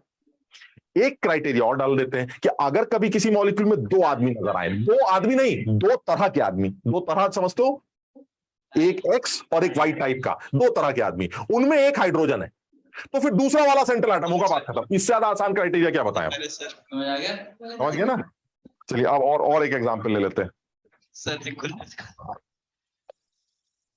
एक एग्जांपल और लेते हैं। मान लीजिए अब आपसे बनवाते हैं कार्बोनेट आयन बनवाते हैं। चलिए बहुत बढ़िया। वो कह रहा जरा कार्बोनेट आयन की शक्ल दिखाइए आप। मैंने कहा अभी लीजिए, अभी दिखाते हैं आपको कार्बोनेट आयन कैसे दिखाई देगा। ये जो कार्बोनेट आयन है, इसमें सबसे पहले हमें डिसाइड कर लेना चाहिए कि सेंट्रल एटम कौन सा है। तो बात तो सही है सर, सेंट्रल एटम डिसाइड कर लेते। तो क्या अब इसमें क्या वो फर्स्ट वाला क्राइटेरिया लगेगा या सेकंड वाला? सर फर्स्ट वाला क्राइटेरिया लगे। तो दिमाग क्या लगाना है सर, इसमें हाइड्रोजन का कोई झंझट ही नहीं है, इसमें सर सेंट्रल एटम जो है हमारा इलेक्ट्रोपॉजिटिव कार्बन होगा। बताओ समझे? ये समझ में आ रहा है कि ऑक्सीजन से ज्यादा इलेक्ट्रोपॉजिटिव कार्बन है, क्योंकि फोनकल ऑक्सीजन से ज्यादा नेगेटिव सिर्फ एक ही आदमी कौन है? फ्लोरीन। और ये फ्लोरीन नहीं है, तो इसका ऑक्सीजन ज्यादा इलेक्ट्रोनेगेटिव होगा, और ऑक्सीजन ज्यादा इलेक्ट्रोनेगेटिव हुआ तो कार्बन रिलेटिवली इलेक्ट्रोपॉजिटिव होगा। तो इसका मतलब ये हुआ सेंट्रल एटम कौन सा हुआ? कार्बन। तो सबसे पहले डिसाइड किया सेंट्रल एटम, और वो आ गया हमारा कार्बन। भाई देखो ऐसा मैं तो कर ही डालूंगा, है ना, मैं तो सारे स्ट्रक्चर बना दूंगा। तुम सीख रहे हो कि नहीं ये समझो। अब तुम मेरे पीछे पीछे लिखते रहोगे अपनी कॉपी में, तो पता नहीं सीख पा रहे हो कि नहीं पा रहे हो। तुम सबसे पहले समझो कि क्या ये सच में समझ में आ गया है कि सेंट्रल एटम कार्बन क्यों ले रहे हैं। प्रीत समझ पा रहा है? ठीक है ना? और बाकी लोग तन्मय समझ में आया बेटा कि सेंट्रल एटम कार्बन क्यों ले रहा है? Yes sir. ठीक। तो अब यहां पर मान लीजिए हमने सेंट्रल एटम डिसाइड कर लिया, भाई कार्बन हो गया। अच्छा ठीक है, अब फिर क्या करें? उसके बाद दूसरा रूल बताते, दूसरा क्राइटेरिया लगाते हैं, N1 निकालते हैं। N1 क्या होता है? N1 होता है total valence electrons, total valence electrons. ठीक। अच्छा कार्बन को देखो तो कार्बन के पास वैलेंस इलेक्ट्रॉन 4 होते हैं, कार्बन के बाहर 4 इलेक्ट्रॉन्स 2,4 है ना, 2,4। तो कार्बन के 4 वैलेंस इलेक्ट्रॉन, और ऑक्सीजन के 6 होते हैं। तो 3 ऑक्सीजन है, तो 3 ऑक्सीजन के हिसाब से 6 3 जा 18, ये 18 आ गया। सब लोग समझ रहे हैं? ऑक्सीजन के 6, कार्बन के 4। देखो कम से कम जितने लोग के आ रहे हैं उतने तो याद करते चलो। नाइट्रोजन के बाहर 5 इलेक्ट्रॉन्स होते हैं, क्योंकि नाइट्रोजन का कॉन्फ़िगरेशन 2,5 होता है। ऑक्सीजन के बाहर 6 इलेक्ट्रॉन्स होते हैं, क्योंकि उसका कॉन्फ़िगरेशन 2,6 होता है। कार्बन के बाहर 4 वैलेंस इलेक्ट्रॉन्स होते हैं, क्योंकि उसका कॉन्फ़िगरेशन 2,4 होता है। तो यानी आपको इन सब लोगों के वैलेंस इलेक्ट्रॉन्स पता चल गया। ठीक। तो अब आपने क्या किया कि कार्बन का 4, ऑक्सीजन के 6 या 18 14 प्लस ये जो 2 निगेटिव चार्जेस हैं, ये कहां से आ गए? ये क्या चीज है? 2 निगेटिव चार्ज एक्स्ट्रा, ये कहां से आ रहे हैं? सर सिंगल ओ मतलब सिंगल बॉन्ड बनता है जिसमें होगा। नहीं, निगेटिव चार्ज मैं पूछ रहा हूं। ये जो इस आयन पर 2 निगेटिव चार्ज है, इसका क्या लॉजिक? क्या कार्बन के अपने 4 वैलेंस इलेक्ट्रॉन्स की वजह से कोई निगेटिव चार्ज होता है कार्बन पर? कार्बन के पास 4 अपने इलेक्ट्रॉन्स है, वैलेंस इलेक्ट्रॉन्स, या कार्बन के पास कुल मिला के 6 इलेक्ट्रॉन्स है, क्या उसकी वजह से कोई निगेटिव चार्ज होगा उसके ऊपर? No sir. तो वो तो उसके अपने इलेक्ट्रॉन्स है यार, और 6 ही प्रोटॉन है, 6 ही इलेक्ट्रॉन्स है, तो न्यूट्रल हो गया ना, कोई निगेटिव चार्ज तो नहीं होना चाहिए। इसी तरह से ऑक्सीजन को भी न्यूट्रल होना चाहिए। 6 आउटर इलेक्ट्रॉन्स, यानी कुल मिला के 8 इलेक्ट्रॉन ऑक्सीजन के और 8 प्रोटॉन ऑक्सीजन के, तो उसको न्यूट्रल होना चाहिए। ये 2 निगेटिव चार्जेस कहां से आ गए? इसका मतलब 2 एक्स्ट्रा इलेक्ट्रॉन है जो बाहर से डाले गए हैं, जिसकी वजह से निगेटिव चार्ज आ रहा है। और क्योंकि इलेक्ट्रॉन बाहर से डाले गए हैं, तो वैलेंस इलेक्ट्रॉन में ही गए होंगे। मुझे नहीं पता किस एटम के ऊपर गए, लेकिन कहीं ना कहीं गए होंगे, और वो भी वैलेंस इलेक्ट्रॉन्स में ही काउंट किए जाएंगे। यानी कुल मिला के आपके पास 24 वैलेंस इलेक्ट्रॉन्स है। पहले अपने आप अकल लगाना क्या कह रहे हैं। समझो इस बात को, यानी कहने का मतलब ये हुआ जब आप टोटल N1 कैलकुलेट करते हैं, N1 जब आप कैलकुलेट करते हैं तो N1 कैलकुलेट करने के लिए जो भी एक्चुअल वैलेंस इलेक्ट्रॉन्स है उनमें चार्जेस को ऐड या सब्ट्रैक्ट कर देते हैं। अगर पॉजिटिव चार्ज है तो इलेक्ट्रॉन बाहर निकल जाएगा, उसको सब्ट्रैक्ट कर दीजिएगा, और अगर नेगेटिव चार्ज है तो इलेक्ट्रॉन अंदर आ जाएंगे, उसको आप ऐड कर दीजिएगा। यानी अगर मेरे ऊपर 2 नेगेटिव चार्जेस हैं, इसका मतलब बाहर से मैंने 2 इलेक्ट्रॉन और खा लिए, और वो खा के कहां जाएंगे? उनको खाने के बाद अंदर थोड़े डाल लोगे, वैलेंस इलेक्ट्रॉन्स ही तो बन जाएंगे। वो इलेक्ट्रॉन जब भी आता है तो बाहर की शेल में आता है, यानी जो इलेक्ट्रॉन बाहर से आ रहे हैं वो भी वैलेंस इलेक्ट्रॉन काउंट किए जाएंगे। यानी कार्बन के 4, ऑक्सीजन के 6 3 18, ये तो होने ही है, और 2 और आ गए, सर 2 और जोड़ दिए, यानी कुल मिला के इस सिस्टम में 24 वैलेंस इलेक्ट्रॉन्स होने चाहिए। बताओ ठीक है? Yes sir. सान्या नहीं समझ में आया बेटा? ठीक, उधर दिया। ठीक, अच्छा, अब वो ये कह रहे हैं कि भाई आप N1 से क्या होता है? सर आप N2 की बात करिए, क्योंकि हम तो ऑक्टेट कंप्लीट करना चाहते हैं, तो चलिए N2 की बात करते हैं। अब बताइए, कार्बन अगर अपना ऑक्टेट कंप्लीट कर लेगा तो कितने आ जाएंगे? 8। और ऑक्सीजन, तीनों ऑक्सीजन अगर अपना ऑक्टेट कंप्लीट करेंगे तो कितने हो जाएंगे? 24। कुल मिला के कितने हो गए? 32। अब कुछ लोग कह रहे होंगे सर इसमें आपने 2 क्यों नहीं ऐड किया? अरे भाई 2 को ऐड करने के बाद ही तो वैलेंस इलेक्ट्रॉन ऐड करने हैं ना, हम 8 से ज्यादा थोड़ा ना करना चाहते हैं। यानी सब कुछ करने कराने के बाद कार्बन के 8 होने चाहिए और ऑक्सीजन के भी 8 होने चाहिए, और तीनों ऑक्सीजन के 8 8 8 और 8 कुल मिला के 32। यानी N2 की जो वैल्यू आएगी वो 32 आएगी। यहां तक ठीक है? Yes sir. है तो 24, करने 32 है, इसका मतलब 8 और चाहिए, कहीं और से तो आएंगे नहीं।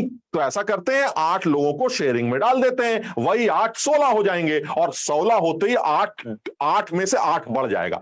है कि नहीं? सब धोखाधड़ी, समझो बात को। जब 8 शेयरिंग में डालोगे तो तुम कहोगे 8 मेरे, और उधर वाले कहेंगे 8 मेरे। है वो 8 ही, लेकिन बन क्या गए? 16। कितने एक्स्ट्रा हो गए? 8। और तुम्हें चाहिए कितने? 8। यानी जितने इलेक्ट्रॉन एक्स्ट्रा चाहिए होते हैं उतने इलेक्ट्रॉन को शेयरिंग में डालकर उनको डबल बना दिया जाता है। ये कहने का मतलब, बात समझ रहे हो कि नहीं? यानी अगर मैं अब N3 कैलकुलेट करना चाहता हूं तो N3 कितना निकल के आएगा? N3 is equal to N2 minus N1, and that is 32 minus 24, that is 8, and they are what? They are shared electrons. ये आपको शेयर्ड इलेक्ट्रॉन्स मिल गए। फिर आपने इसको 2 से दे मारा, जब आप इसको 2 से डिवाइड करेंगे तो आपको नंबर ऑफ बॉन्ड्स मिल जाएंगे, नंबर ऑफ बॉन्ड्स जो शेयर्ड इलेक्ट्रॉन्स के थ्रू बनते हैं, एंड दैट इज 8/2। यानी कार्बोनेट आयन में कितने बॉन्ड्स हैं? 4 बॉन्ड्स हैं। बताओ यहां तक ठीक है? फिर आप अनशेयर्ड इलेक्ट्रॉन्स कैलकुलेट करेंगे, जिसको आप N4 कहते हैं। वो होता है N1 माइनस N3। N1 की वैल्यू 24 है और N3 की वैल्यू है 8, तो 24 माइनस 8 दैट इज 16। अगर आप N4 को 2 से डिवाइड करेंगे तो आपको लोन पेयर मिल जाएंगे, दैट इज 16/2। 8 लोन पेयर्स इस पूरे आयन में होने चाहिए। यहां तक पहुंच गए? बताओ यहां तक समझ में आ गया? तो अब स्ट्रक्चर बनाना स्टार्ट करते हैं। Yes sir. लवली समझ में आया बेटा? ठीक, अब स्ट्रक्चर बनाते हैं। चलिए ठीक है, सबसे पहले ये बताइए सेंट्रल एटम कौन? कार्बन। तो चलिए कार्बन को बीच में रख लेते हैं। ठीक, कार्बन से डंडे कितने बनाने? 4। Yes sir. लेकिन इस पर बात आपकी समझ में नहीं आ रही। कार्बन से आपको डंडे बनाने 4, और आदमी कार्बन डबल लगे, बॉन्ड आ जाएगा। डबल बॉन्ड आ जाएगा इसमें। आदमी कितने लगे हैं? 3। ये क्या बात होती है सर? डंडे 4, आदमी 3। अरे भाई एक एटम से डबल बॉन्ड बना लेंगे, यानी कार्बन के साथ 3 डंडे बने ऑक्सीजन के, और एक जगह बना लिया डबल बॉन्ड। बताओ समझे बात को? Yes sir. चलिए ठीक है, यहां तक पहुंच गए। अब क्या करें? वो कह रहा है जरा सर एक बार अनपेयर्ड इलेक्ट्रॉन्स, वो सॉरी लोन पेयर्स और कैलकुलेट कर लेते हैं। सारे आ गए, लोन पेयर्स निकालते हैं। लोन पेयर्स हैं कितने टोटल? 8। कैसे डिसाइड करते हैं कि कितने, किस एटम पर कितने लोन पेयर्स होंगे? चलिए एक एक करके काउंट करते हैं। इस ऑक्सीजन के पास कितने अभी इलेक्ट्रॉन्स दिख रहे हैं? Valence electron 1 2 3 4। कितने दिखाई दे रहे हैं अभी? 4। 4, क्योंकि दोनों हर डंडे में 2 2 होते हैं। तो अगर हर डंडे में 2 इलेक्ट्रॉन्स की बात करें तो मुझे कुल मिला के जो है इसके पास 4 इलेक्ट्रॉन, जबकि इसको चाहिए कितने? 8। तो इसका मतलब अभी 4 इलेक्ट्रॉन्स की कमी है। 4 इलेक्ट्रॉन्स का मतलब 2 पेयर, तो 2 पेयर दे देते हैं। लीजिए, एक पेयर ये दे देते हैं, एक पेयर ये दे देते हैं। आपके पास कितने पेयर हैं देने के लिए? 8। उनमें से 2 आपने दे दिए, बचे कितने? 6। ठीक, चलिए उनका देखते हैं। इस ऑक्सीजन के पास कितने इलेक्ट्रॉन्स हैं? 2। इसको चाहिए कितने? 6 और, यानी 3 पेयर चाहिए, तो 3 पेयर इसको दे देते हैं, 1 2 3, और इसी वजह से इसको भी दे देते हैं। बताओ समझ रहे हो ना सब लोग? Yes sir. आप बताइए, एक सबके लोन पेयर खत्म हो गए आपके, 1 2 3 4 5 6 7 8 पूरे। सर इसका मतलब कार्बन का क्या होगा? कार्बन के पास तो आपने कुछ दिया ही नहीं, जरूरत ही नहीं है, कार्बन के तो 8 पूरे हैं। ये देखिए आप,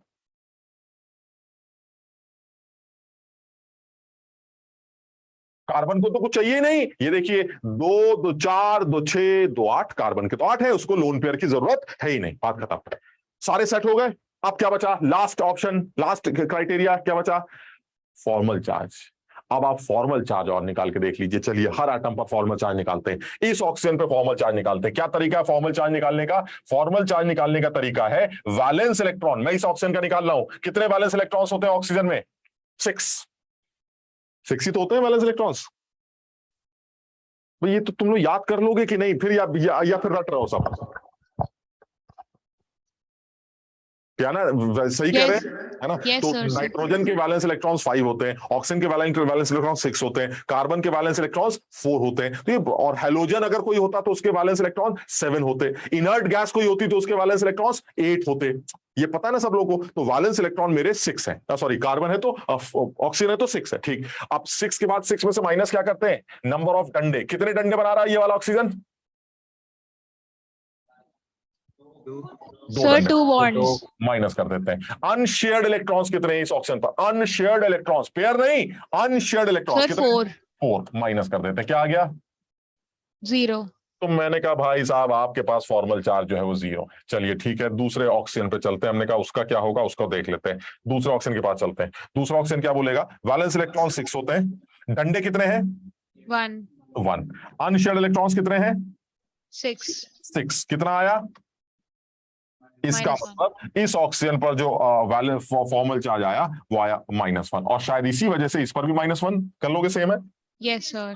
फिर कार्बन का भी चेक करके देखो, 0 आएगा। यानी this is my carbonate ion in which 1 oxygen is attached with carbon with a double bond and 2 oxygen are having 2 negative charges, -1 and this is carbonate ion. अब इसमें एक डाउट आता है, मैं उस डाउट में बहुत डिटेल में इसलिए नहीं जा सकता क्योंकि उसको डिटेल में बाद में कुछ और टॉपिक के अंदर कराया जाएगा। लेकिन जो काम की बात आ रही है वो ये कि सर ये कैसे पता चला कि डबल बॉन्ड आपको लेफ्ट वाले ऑक्सीजन के साथ बनाना, आपने राइट वाले ऑक्सीजन के साथ डबल बॉन्ड क्यों नहीं बनाया? तो बिल्कुल बना लेते हैं, राइट वाले के साथ बना लेते हैं। आप राइट वाले के साथ भी ये डबल बॉन्ड बना सकते थे, यानी उस टाइम पर ये शक्ल कुछ ऐसी दिखाई देती। अपने आप समझना बात। बताओ ठीक कह रहे हैं? Yes sir. कोई कह रहा है ये क्या बदतमीजी है सर, नीचे वाले के साथ बना देते हैं। हमने कहा लो नीचे वाले के साथ बना देते हैं। बिल्कुल सही कह रहे हो, किसी के साथ भी बना सकते हैं। यानी कुल मिला के देखा जाए तो एक तो कार्बोनेट आयन ऐसा दिख रहा है, एक कार्बोनेट आयन ऐसा दिख रहा है, और एक कार्बोनेट आयन ऐसा दिख रहा है। और मजे की बात यह है कि इन सब में सिर्फ जो डिफरेंस दिख रहा है वो इलेक्ट्रॉन्स के मूवमेंट का दिखाई दे रहा है। कभी इलेक्ट्रॉन्स इधर है, कभी इधर है, कभी नीचे है, और इसीलिए कहा जाता है ये तीनों स्ट्रक्चर एक दूसरे के रेजोनेटिंग स्ट्रक्चर्स हैं। They all are resonating structures, यानी इलेक्ट्रॉन्स रेजोनेंस कर रहे हैं, नाच रहे हैं ऐसे। So they all are similar type of structures, they are resonating structures of each other. हम इससे ज्यादा डिटेल में नहीं बात करेंगे कि रेजोनेटिंग स्ट्रक्चर बनाए कैसे जाते हैं वगैरह वगैरह। हम सिर्फ इतना बताना चाह रहे हैं कि तुम्हारे दिमाग में जरूर ये डाउट आ सकता है कि भाई ये क्या बात होती है, आपने यहां डबल बॉन्ड लगा दिया, यहां लगा देते। तो मैं ये बताना चाह रहा हूं आप यहां लगा दीजिए चाहे यहां लगा दीजिए, जो भी स्ट्रक्चर तैयार हुआ है वो दोनों एक दूसरे का रेजोनेटिंग स्ट्रक्चर है। आपके दोनों ही स्ट्रक्चर सही माने जाएंगे, इसमें कोई डाउट नहीं। कुछ समझ पा रहे हो? Yes sir. Yes sir. Srishti ठीक हो भाई? यस सर ठीक हूँ। तबीयत ठीक है? हाँ ठीक है। अरे कैसे? सही। आज स्कूल नहीं गई थी ना, कल अच्छा। स्कूल गई थी। अच्छा, स्कूल जाने से तबीयत खराब होती? हाँ वहाँ पे ज्यादा काम करवा लेते हैं ना। तो तुम करा ही मत करो, गजब आदमी हो। क्यों करते हो काम ज्यादा? सर मना करो टीचर से, मैम बोलती है कि एक तुम ही तो हो जो सुनती हो, बाकी क्लास में तो सुनते तुम नहीं ये भी है। कह दिया करो मैम कब तक रहूंगी, आप अगर इसी तरह से काम करवाते रहेंगे तो कब तक रहूंगी मैं नहीं रह पाऊंगी। उनको साफ साफ समझाओ कि हमें और भी लाइफ में कुछ अच्छे बड़े काम करने, परेशान मत किया करिए। उनको बोलो ना कि टारगेट क्या है हमारा, उनको बोला target मैम, बताओ। हाँ हाँ, मतलब इसीलिए मैंने मॉनिटरशिप छोड़ दी अपनी क्लास की, और मैं हफ्ते के 3 दिन घर पे रहती हूँ, हफ्ते 3 दिन वहां जाती हूँ। नहीं बिल्कुल है, जब तक आप लोगों को जब तक आपके टीचर्स को इस चीज का आइडिया नहीं लगेगा कि आप लोग के टारगेट्स क्या है। मतलब टीचर तो यही समझते होंगे लल्लू हैं, ऐसे समझ रहे हो क्या करेंगे। मैंने उस दिन भी एक बच्चे को समझाया था, स्कूल और कोचिंग में एक बहुत बड़ा डिफरेंस होता है, पता नहीं बच्चे इस बात को समझते क्यों नहीं। मैं ये नहीं कहता कि स्कूल जाना नहीं चाहिए, ये इस हमारी किसी भी डिस्कशन में ये कहीं भी निकल के नहीं आना चाहिए, या मेरी किसी बात से ऐसा तुम्हें लग जाए तो गलत लग रहा है। मैं बिल्कुल इस चीज के जबरदस्त फेवर में हूं कि बच्चे को कम से कम 10th तक तो स्कूल में पढ़ना ही चाहिए, क्योंकि वो जगह है जहां पर वो एक डिसिप्लिन सीखता। ये बिल्कुल मानने वाली बात, घर में रह के कोई आदमी ये सब नहीं कर सकता। डिसिप्लिन इन द सेंस ये नहीं कि ऐसे ऐसे इसे नहीं कहते डिसिप्लिन। डिसिप्लिन मतलब मजबूरी में 6 बजे उठना है। आप सोचिए जिसका क्लॉक आप तुम्हें पे पता है, अगर स्कूल नहीं होता है तो 6 बजे थोड़ा ना कोई उठता है। अरे सर 8 बजे उठेंगे, 9 बजे उठेंगे, समझ बात को। वही डिसिप्लिन स्कूल सिखाता है कि नहीं 6 बजे उठना है, चाहे सर्दी हो जाए, चाहे गर्मी हो जाए, चाहे बाहर बारिश हो रही है, उठना है तो उठना है। 11 बजे घंटी बजेगी तो आपको लंच खोलना है, दिल करे ना करे। वो डिसिप्लिन स्कूल सिखा देता है। तो 10th तक एटलीस्ट ये जरूरी होता है। ठीक। अब दूसरी बात यह कि स्कूल के अंदर और कोचिंग के अंदर सबसे बड़ा अंतर यह है कि जो कोचिंग्स होती हैं और जो स्कूल्स होते हैं, इनमें स्कूल के अंदर अच्छी चीज यह है कि वो आप स्कूल में कुछ टारगेट सेट करके नहीं जाते। जैसे target set in the sense कि मेरा गोल क्या है, वो स्कूल डिसाइड नहीं करता। मतलब तुम में से कितने बच्चे ऐसे होंगे जिनका ये गोल रहा होगा जब वो 10th में थे कि मैं 11th में आ जाऊं, ये मेरा गोल है। अरे भाई ये तो स्कूल का काम होता है ना, जिस बच्चे को भर्ती किया है, जिस बच्चे को भी भर्ती किया है, ये स्कूल की जिम्मेदारी बनती है, तुम्हारा काम नहीं है। ये स्कूल का काम है कि पहली क्लास में अगर तुम्हें भरेंगे तो अगले साल आपको दूसरी क्लास में लेके चले जाएंगे। आपका गोल थोड़ी ना है सर मेरा आज ये गोल है सर मैं फर्स्ट में पढ़ता हूं और मैं सेकंड में चला जाऊं। अबे पागल हो गए हो क्या? ये काम तो अपने आप स्कूल कर देगा, तुम्हें क्या करना है इसमें। तो स्कूल का गोल ये नहीं होता कि फर्स्ट के बाद सेकंड और ये स्कूल करता रहता है। फर्स्ट के बाद लात मार के सेकंड में भेज दिया, सेकंड से थर्ड में भेज दिया, थर्ड से फोर्थ में भेज दिया। क्या कोई बच्चा स्कूल में कोई गोल लेके बैठा है ना? उसको तो ये क्लास के अपग्रेडेशन मिलते ही रहेंगे। कोचिंग में एक फर्क, कोचिंग का फर्क यह है कि कोचिंग में, मतलब हम अपनी कोचिंग बात नहीं कर रहे, एक जनरल बात कर रहे हैं। किसी भी कोचिंग में आने का पर्पस सिर्फ यह है कि आप किसी गोल के तहत आते हैं कि सर मेरा गोल यह है कि मैं फिजिक्स पढ़ने का आया हूं कोचिंग में, तो फिजिक्स में मेरे मार्क्स अच्छे आ जाए, मैं फिजिक्स के पेपर को नीट के पेपर में अटेम्प्ट कर सकूं, आईआईटी में फिजिक्स का पेपर अच्छा कर सकूं, या मैं इस कोचिंग में तीनों सब्जेक्ट लेने आता हूं तो मेरा टारगेट है कि मैं आईआईटी में सेलेक्ट हो जाऊं या अच्छे मेडिसिन एग्जाम को क्लियर कर लूं। ये गोल होता है कोचिंग के अंदर। और इसी वजह से मक्कारी वहां की जा सकती है, यहां नहीं की जा सकती। तो उन मास्टरों को या उन टीचरों को धीरे से कोने में ले जाकर ये समझाओ कि मैडम बहुत हुआ, अब जिस इम्तिहान की हम तैयारी करने जा रहे हैं उसमें 16, 17, 18 लाख जो इस बार बैठे थे बच्चे बैठते हैं। उन 18 लाख लोगों में से सर 650 के नीचे नंबर जिस बच्चे के आते हैं आउट ऑफ 720 में, नीट की, तुम शीर्ष नीट की तैयारी कर रही हो तो 720 में से 650 से कम नंबर लाने वालों को देखा भी नहीं जाता। मैं उस इम्तिहान की तैयारी कर रही हूं और आप मुझे किस चक्कर में लगाए पड़े। आप समझिए आपके बच्चे होंगे, समझिए दुआ देंगे आपको। उनको समझाओ इस बात को कि भाई हमारा कुछ और गोल है और आप मुझसे क्या कागजी कार्रवाई करवाते हैं। मॉनिटर नाम लिख के दिखाओ, एक को खड़ा कर दो, एक को बैठा दो। सर टाइम ही नहीं है इतना, कैसी बातें कर रही हैं। तो ये चीज तुमसे ना बोली जाए तो अपने माँ बाप को भेजो, उन अपने पेरेंट्स को भेजो और उनसे बोलो कि वो जाके बोले कि इसको माफ करें, बहुत हो गया। अब इसको सर आज तो मेरे पापा ने मैम को लिटरली सुना दिया कि नहीं करना उसे ये काम, वो इसलिए नहीं जाती है स्कूल पढ़ने, कोचिंग में सुना दिया पापा ने, और मैम शांत हो गई उसके बाद से। नहीं ये बहुत जरूरी है। मतलब ये सारे बच्चों के लिए कह रहा हूं मैं, जितने बच्चे दिख रहे हैं, जो बच्चे नहीं भी दिख रहे हैं उनसे भी बोल रहा हूं। ये अब इस टाइम पर ये टाइम नहीं रह गया यार कि तुम जो है उल्टी सीधे बकवास सर वो कौन सा कंपटीशन हो रहा है और अभी कुछ नहीं मिलता भाई, तुम्हें पता ही है कुछ नहीं मिलता है। स्कूल, तुम्हें ऐसा लगता है स्कूल ने सर हमें सेलेक्ट किया, अरे तुम्हें इसलिए सेलेक्ट किया क्योंकि तुम्हारे अलावा कोई तैयारी नहीं हो रहा था। तुम समझते नहीं हो इस बात को। ये समझो इस बात को, जो बच्चा पहले जो उनकी नजर में आ गया ये जाता है ना। जैसा हम तो ये फील कि हमारे भी घर में बच्चे हैं तो हमें इस चीज का एहसास है कि स्कूल वाले कर क्या रहे हैं। अब जैसे मेरी बड़ी वाली जो डॉटर है उसको हर कंपटीशन में लेती नहीं, तुम तो उसको ऐसा लगता है देखा। मैं उसको समझाता हूं कि भाई उनको, मैडम को ये पता है कि तुमको जब ये टारगेट दिया जाएगा कि फलाना जगह डिबेट करनी है या फलाना जगह कोई बकवास करनी है, तो तुम्हें वो इसलिए चूज करते हैं क्योंकि उनको ये पता है कि तुम पूरी प्रिपरेशन के साथ जाओगे। तुम लल्लू हो तो और उनको लल्लू मिला नहीं क्यों। तो क्योंकि तुम तो रटोगे रात भर बैठ के कि ये डिबेट की तैयारी, वो इंटरनेट से ढूंढना, ये ढूंढना, और बाकी जो बच्चे हैं उन्होंने ट्राई करके देख रखा है। बाकी बच्चे क्या सोचते हैं, डिबेट है, अबे छोड़ना, ऐसे जाके बकाएंगे, बस गए और फेल होके चले आए। तो मैडम ने चूज कर रखा है इस सेक्शन से ये बच्चा अच्छा है, इसलिए नहीं कि अच्छा है, इसलिए कि वो जानता है वो पढ़ेगा, वो उस चीज की तैयारी करेगा। अगर उसको गाना भी गाना है तो रात भर प्रैक्टिस करके आएगा। इस चीज को तुम लोग समझो। अब आप बड़े हो चुके हैं, अगर आप बड़े हो चुके हैं तो अब इसमें इन चीजों में बिल्कुल पढ़ने की जरूरत नहीं, चाहे वो स्पोर्ट्स हो चाहे ये बकवासबाजी। बिल्कुल अगर ऐसा स्कूल कर रहा है तो स्कूल जाना बंद कर दो, अगर अटेंडेंस का झंझट नहीं है तो। क्योंकि मैं तुम्हें पहले बता चुका हूं 18 लाख लोग तुम्हारे एग्जाम को देते हैं, उन 18 लाख लोगों में से 650 से कम नंबर वालों को पूछा भी नहीं जाता। आप समझिए, मतलब हम अच्छी बात कर रहे हैं, मतलब अब पूछा तो खैर 400 नंबर वाला भी पैसे ऐसे देके कहीं भर्ती हो जाएगा, लेकिन हम अच्छे चीज की बात कर रहे हैं। अच्छा कुछ मिले उसके लिए 650 के ऊपर स्कोर करना पड़ेगा।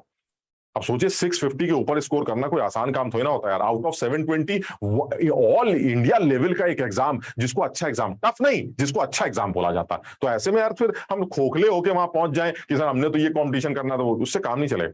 ठीक है ना। तो सारे बच्चे इस चीज का ध्यान रखो। जैसे कल खुशबू आई थी, उसको ज्यादा हम समझा नहीं पाए, बट उसको भी ये बात समझ में आनी चाहिए कि किसी तरह के कंपटीशन से या किसी भी कंपटीशन को जीतने या हारने से इस स्टेज पर फर्क नहीं पड़ता।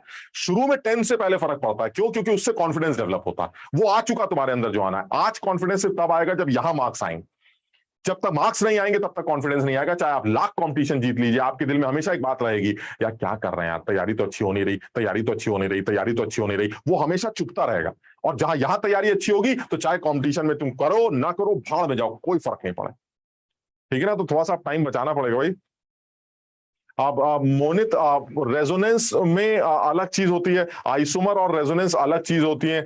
आइसोमर्स वो दो लोग होते हैं जिनके मॉलिक्यूलर फॉर्मूले तो सेम होते हैं लेकिन मॉलिक्यूलर प्रॉपर्टीज अंतर होती, उन्हें आइसोमर्स कहा जाता है। रेजोनेंस का मतलब है, या रेजोनेटिंग स्ट्रक्चर्स का मतलब है सिर्फ इलेक्ट्रॉनिक मूवमेंट का डिफरेंस। न्यूक्लियस मूव नहीं करेगा, कार्बन जहां है वहीं रहेगा, ऑक्सीजन जहां है वहीं रहेगा, सारे एटम्स वहीं रहेंगे, सिर्फ मूवमेंट इलेक्ट्रॉन्स का होगा। जैसे यहां से यहां पहुंचने का जो तरीका है वो मैं तुम्हें दिखाऊं तो ये ऐसा है, ये निगेटिव चार्ज अंदर आ जाएंगे, यानी ये इलेक्ट्रॉन्स इधर आ जाएंगे और ये इलेक्ट्रॉन्स बाहर चले जाएंगे। ये रेजोनेटिंग स्ट्रक्चर, यानी due to this electronic movement you have different types of structures, और ये different types of structures resonating structures के नाम से जाने जाते हैं। और ये बन ऐसे ही रहे। अच्छा चलिए एक आध एग्जांपल और ले लेते हैं। अब जरा एक आध स्ट्रक्चर तुम बना के देखो मुझे। हाँ सर, ये जो कार्बोनेट आयन पे 2 नेगेटिव चार्ज है सर, इसका जो हमारे फॉर्मल चार्ज आया था सर, उससे कुछ रिलेशन है?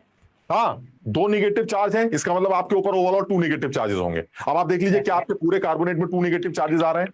चेक करिए सारे फॉर्मल चार्जेस। Yes sir. आ रहे हैं, तो दैट मींस वो 2 निगेटिव आपको एक्चुअली फॉर्मल चार्ज ही प्रोवाइड कर रहा है। और ये इस तरह से भी हो सकता था कि जैसे कार्बन पर मान लीजिए कि +4 का फॉर्मल चार्ज है, एक आदमी पे -2 का चार्ज है, तो नेट जो चार्ज होगा उस पूरे आयन पर वो +2 होगा। मतलब जो आयन पर नेट चार्ज होगा वो सारे फॉर्मल चार्जेस को जोड़ के निकाला जाए। समझ रहे हो ना? इंडिविजुअल फॉर्मल चाहिए। देखो अब जैसे अभी कृत ने पूछा था कि, या पता नहीं किसने पूछा था, सर इसमें जब कोई चार्ज ही नहीं है तो फॉर्मल चार्ज निकालने की जरूरत क्या है? ऐसा भी तो हो सकता है कि एक पे प्लस हो एक पे माइनस हो, तो नेट चार्ज क्या हो गया? 0। तो आपको फॉर्मल चार्ज निकालना पड़ेगा और उसका नेट समेशन करके ही नेट मॉलिक्यूल का चार्ज डिसाइड हो। ठीक है ना। जैसे और स्ट्रक्चर अब तुम बना के देखो जरा, अब जल्दी से बताओ। CN- cyanide ion, cyanide ion का लुईस स्ट्रक्चर कैसे बनेगा?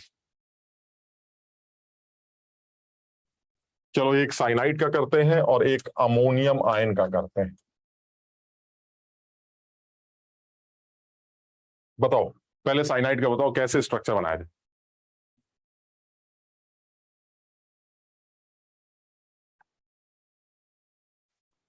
कोई एक आदमी जो है वो शुरू करे।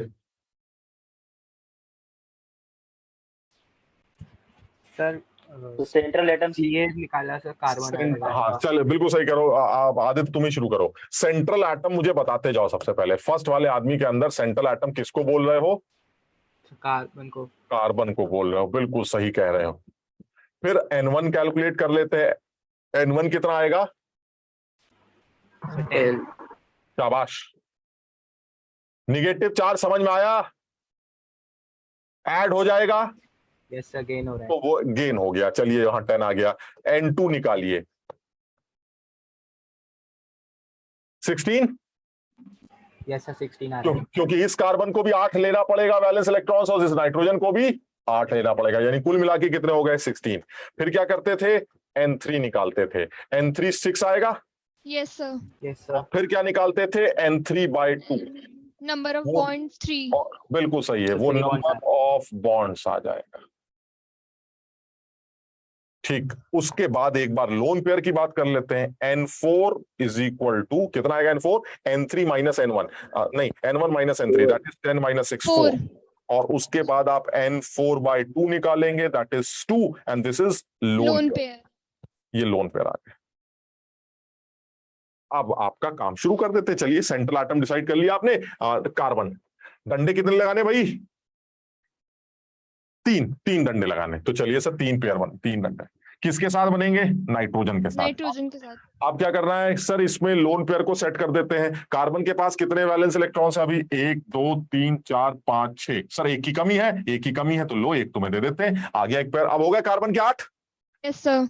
अच्छा ठीक है, आपके पास लोन पेयर है कितने देने के लिए, 2। आपने 2। कितने पेयर दे दिए, 1। अभी एक और बचा है, तो ऑब्वियस इसी के पास आएगा। चलिए सर, इसको दे देते हैं। दोनों लोगों के पास एक पेयर आ गया। Now this is cyanide. Sir एक चीज बच गई, फॉर्मल चार्ज कैसे निकालेंगे, कार्बन से पूछते हैं। चलिए, कार्बन का फॉर्मल चार्ज कैसे निकालेंगे। कार्बन के वैलेंस इलेक्ट्रॉन्स 4, डंडे 3, अनशेयर्ड इलेक्ट्रॉन्स 2। सो कार्बन पर आ गया -1 का चार्ज। एक बार नाइट्रोजन और निकाल लेते हैं। वैलेंस इलेक्ट्रॉन 5, डंडे 3, अनशेयर्ड इलेक्ट्रॉन्स 2, यानी नाइट्रोजन फॉर्मल चार्ज 0 है, कार्बन का -1 है। दिस इज साइनाइड का लुईस स्ट्रक्चर। सिंपल, आसान।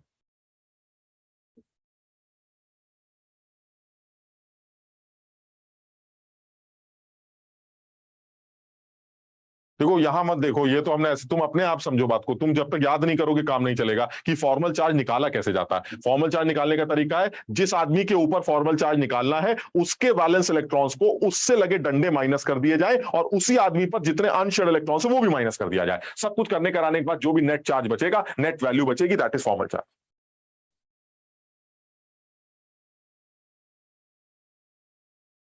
ठीक है सर। मोनिक ठीक है बेटा। Yes sir. वैभव समझ में आया। Yes sir. अच्छा, अब जरा अमोनियम, भाई ये तो ऐसे ही है यार, क्या करना है। अब सेंट्रल एटम, अब कृत बताए, कृत central atom. Sir nitrogen. Nitrogen हमारा सेंट्रल एटम आ गया। चलिए ठीक है, एक काम हो गया, नाइट्रोजन हमारा सेंट्रल एटम आ गया। उसके बाद N1, कृत N1 की वैल्यू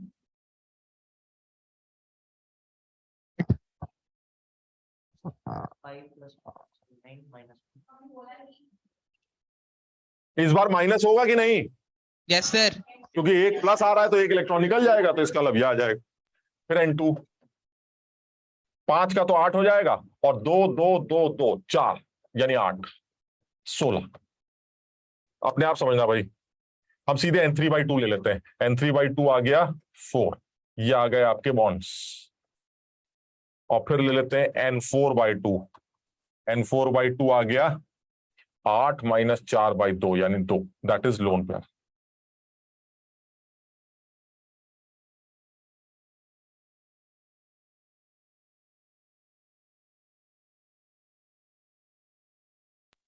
है सर। अब फिर आप बना लीजिए अपना, जैसे बनाते थे अपना। कहीं ले आइए सेंटर में नाइट्रोजन को, ये लीजिए सर, नाइट्रोजन आ गया सेंटर में। नाइट्रोजन को सेंटर में ले लेते हैं। 4 डंडे बनाने थे, हाँ सर 4 डंडे बनाने, 1 2 3 4, 4 डंडे बना लिए। चारों के साथ क्या लगा दिया, हाइड्रोजन।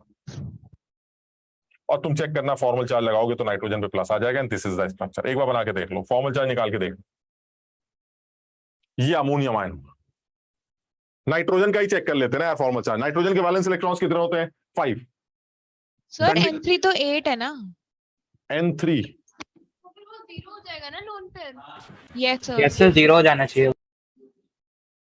है, हाँ यार, ये 2 कहां से आ गया, 0 0 0, ये 0। तो ये स्ट्रक्चर आ गया। और अब इसमें एक बार फॉर्मल चार्ज चेक कर लो जरा नाइट्रोजन का। नाइट्रोजन के वैलेंस इलेक्ट्रॉन्स कितने होते हैं, 5। डंडे कितने बने हैं, 4, और अनशेयर्ड इलेक्ट्रॉन्स 0। तो 5 - 4 1। तो इस नाइट्रोजन पर एक फॉर्मल चार्ज आ रहा है बस, बाकी सबका फॉर्मल चार्ज 0। तो दिस इज अमोनियम आयन।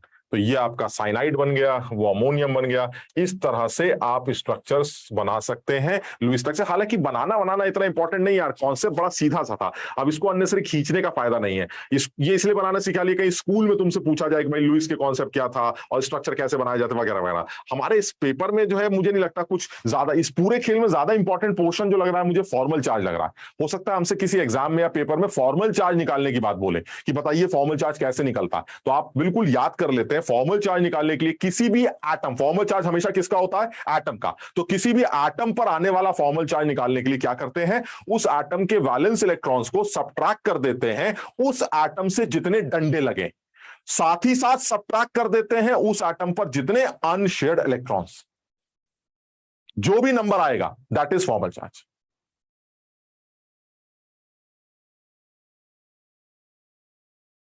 पियाना समझ में आया बेटा?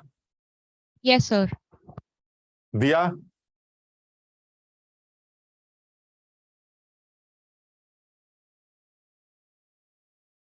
ओजस?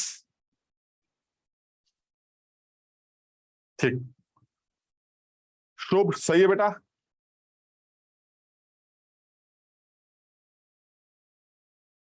शुभ, हाँ सही, शाबाश। ठीक, चलिए अच्छा अब और इसमें एक स्टेप और आगे बढ़ते हैं। वो कह रहा सर है एक चीज समझ में नहीं आई। हाँ बोलो बोलो तो बोलो। नाइट्रोजन की जो वैलेंसी होती है सर वो तो 3 होती है ना, तो मतलब वो नॉर्मली सर 3 ले सकता है, तो सर यहाँ पे 4 क्यों ले रहा है? नहीं कैसे तुम्हें कैसे लग रहा है 4 ले रहा है? 5, इसके बाहर 5 इलेक्ट्रॉन्स हैं, यही होता है ना, 5 होते हैं, तो ज्यादा ज्यादा 3 Yes, लोग sir. ले सकता है। Yes sir. तो अगर 4 ले लेगा तो कितने हो जाएंगे? 9। 9 हो जाएंगे, लेकिन 9 तो ठीक नहीं लगता, होने तो 8 चाहिए। Yes sir. तो ये प्लस क्यों आ रहा है? अच्छा सर, मतलब एक हटा दिया उसमें से। हो गया 8। और वो 8 देखिए, ये देखिए 1 2 3 4 5 6 7 8, 8 हो गए। ठीक है, समझ गया? Yes sir. चलिए ठीक है, और आगे बढ़ते हैं। वो कह रहा भाई समझ गए हम, आपने ये सब जो उल्टे सीधे स्ट्रक्चर बनाया, लेकिन सब सही है, लेकिन सर ये बताइए ये लुईस का कॉन्सेप्ट क्या बिल्कुल फाइनल हो गया, मतलब यही सब कुछ है? तुम में से पता नहीं कुछ लोग अकल लगाएंगे तो खुद समझेंगे इस बात को। लुईस के स्ट्रक्चर में बहुत सारी कमियां हैं, अभी मैं वो कमियां तुम्हें दिखाता हूं लिखी हुई। उसमें जो एक बहुत बड़ी कमी है वो ये भी है कि लुईस के इस जो कॉन्सेप्ट है उसमें किसी मॉलिक्यूल या आयन का स्ट्रक्चर क्या होगा ये आप कभी नहीं बता सकते। स्ट्रक्चर इन द सेंस उसका शेप क्या होगा ये आप कभी नहीं बता सकते। तुम बताओ, तुमको किसने कहा था कि जो है नाइट्रोजन को ऐसे रखिएगा और एच एच और एच एच को ऐसे प्लस बना दीजिएगा?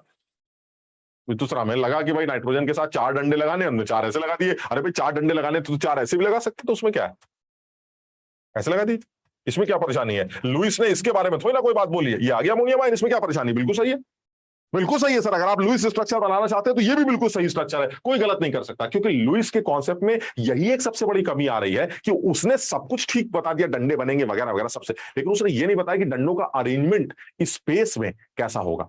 3 डायमेंशनली वो डंडे स्पेस में कैसे अरेंज किए जाएंगे, इलेक्ट्रॉन पेयर स्पेस में कैसे अरेंज किए जाएंगे, लुईस को इससे कोई लेना देना नहीं, आप समझिए। यानी लुईस साहब जो है हमारे, उन्होंने ऑक्टेट थ्योरी तो दे दी, लेकिन उन्होंने मॉलिक्यूलर एनर्जी के बारे में या उनके शेप शूप के बारे में कोई डिस्कशन नहीं किया, एकदम शांत बैठ के रहे, बात खत्म। तो इसका मतलब है सर इस थ्योरी में, हम इस थ्योरी को गलत नहीं कह रहे हैं, लेकिन मुझे ऐसा लगता है इस थ्योरी ने नई थ्योरीज को पैदा तो किया है, क्योंकि जो कमियां आएंगी उन कमियों को दूर करने के लिए ही नई थ्योरीज पैदा होंगी।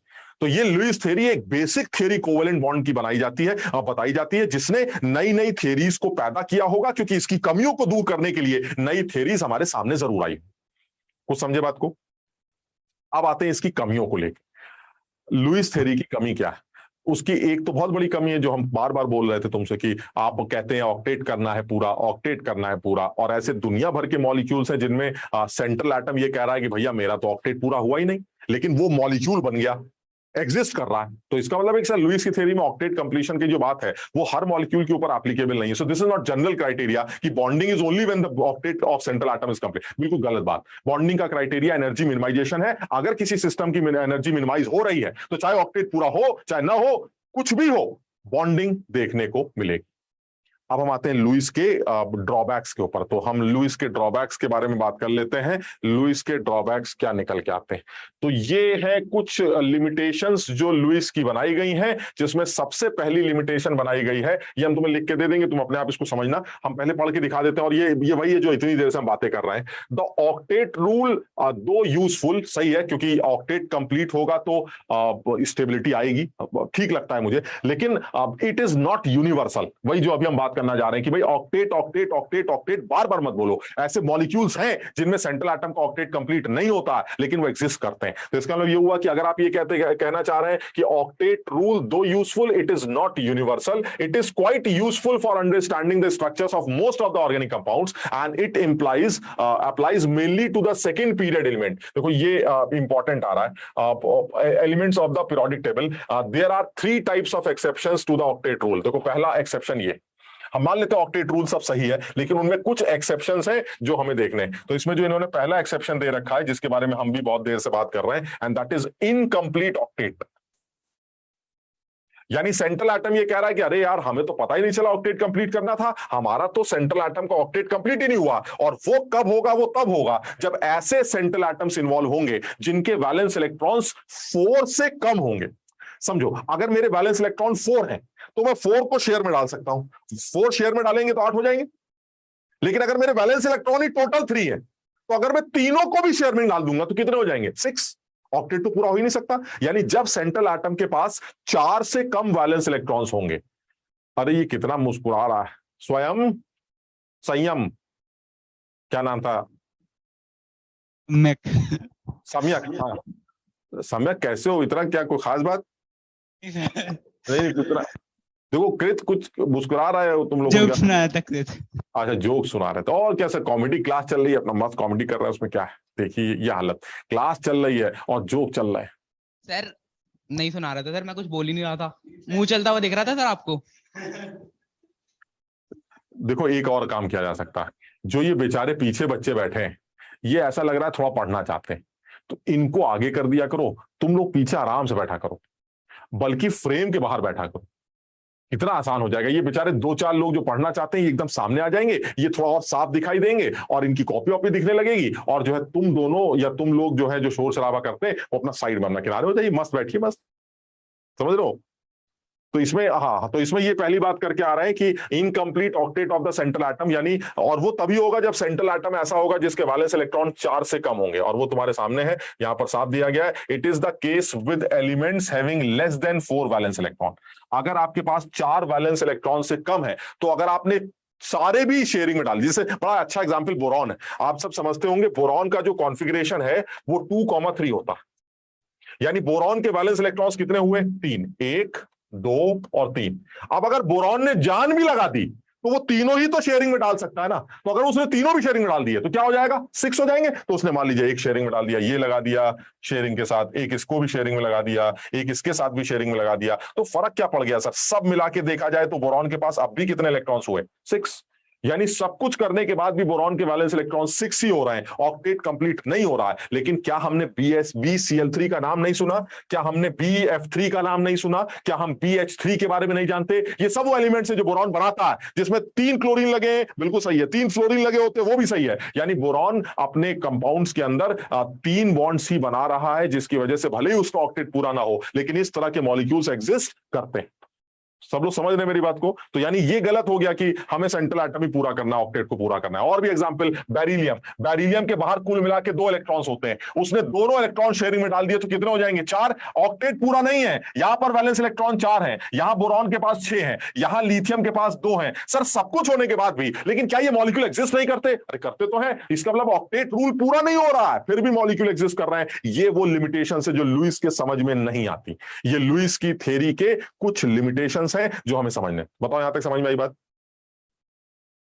तो इसको जो है तुम लोग चाहो तो बाद में नोट भी कर लेना, लेकिन अभी इस बात को सिर्फ समझने की कोशिश करते हैं कि लुईस थ्योरी के जो पहला लिमिटेशन है वो यही है कि अगर आप ये कहते हैं कि ऑक्टेट कंप्लीशन ही मेरा क्राइटेरिया है बॉन्डिंग का, तो मेरे पास, और ये तो मैंने सिर्फ एग्जांपल लिखे 3, ऐसे दुनिया भर के मॉलिक्यूल्स होंगे जिसमें सेंट्रल एटम का ऑक्टेट कंप्लीट नहीं हो रहा है, फिर भी मॉलिक्यूल्स बन रहे हैं। और ऐसा कब होगा? जब सेंट्रल एटम एक ऐसा आदमी होगा जिसके वैलेंस इलेक्ट्रॉन्स 4 से कम होंगे, क्योंकि अगर 4 भी हुए तो वो चारों शेयरिंग में डाल देगा और 8 हो जाएंगे। लेकिन अगर 4 से कम है तो सारे भी शेयरिंग में डालने के बाद वो 8 नहीं कर पाएगा। और ऐसे कौन से एलिमेंट्स होंगे जनरली? लिथियम है, बेरिलियम है, बोरॉन है, ये उस फैमिली के लोग हैं जिनके वैलेंस इलेक्ट्रॉन्स 4 से कम होते हैं। तो जब मॉलिक्यूल्स के सेंट्रल एटम पर 4 से कम वैलेंस इलेक्ट्रॉन्स हो तो वो आदमी बॉन्डिंग करने के बाद अपने ऑक्टेट को कंप्लीट नहीं कर पाता है, जो कि लुईस के कॉन्सेप्ट की एक बड़ी लिमिटेशन बनाता है। ठीक, आगे बढ़े।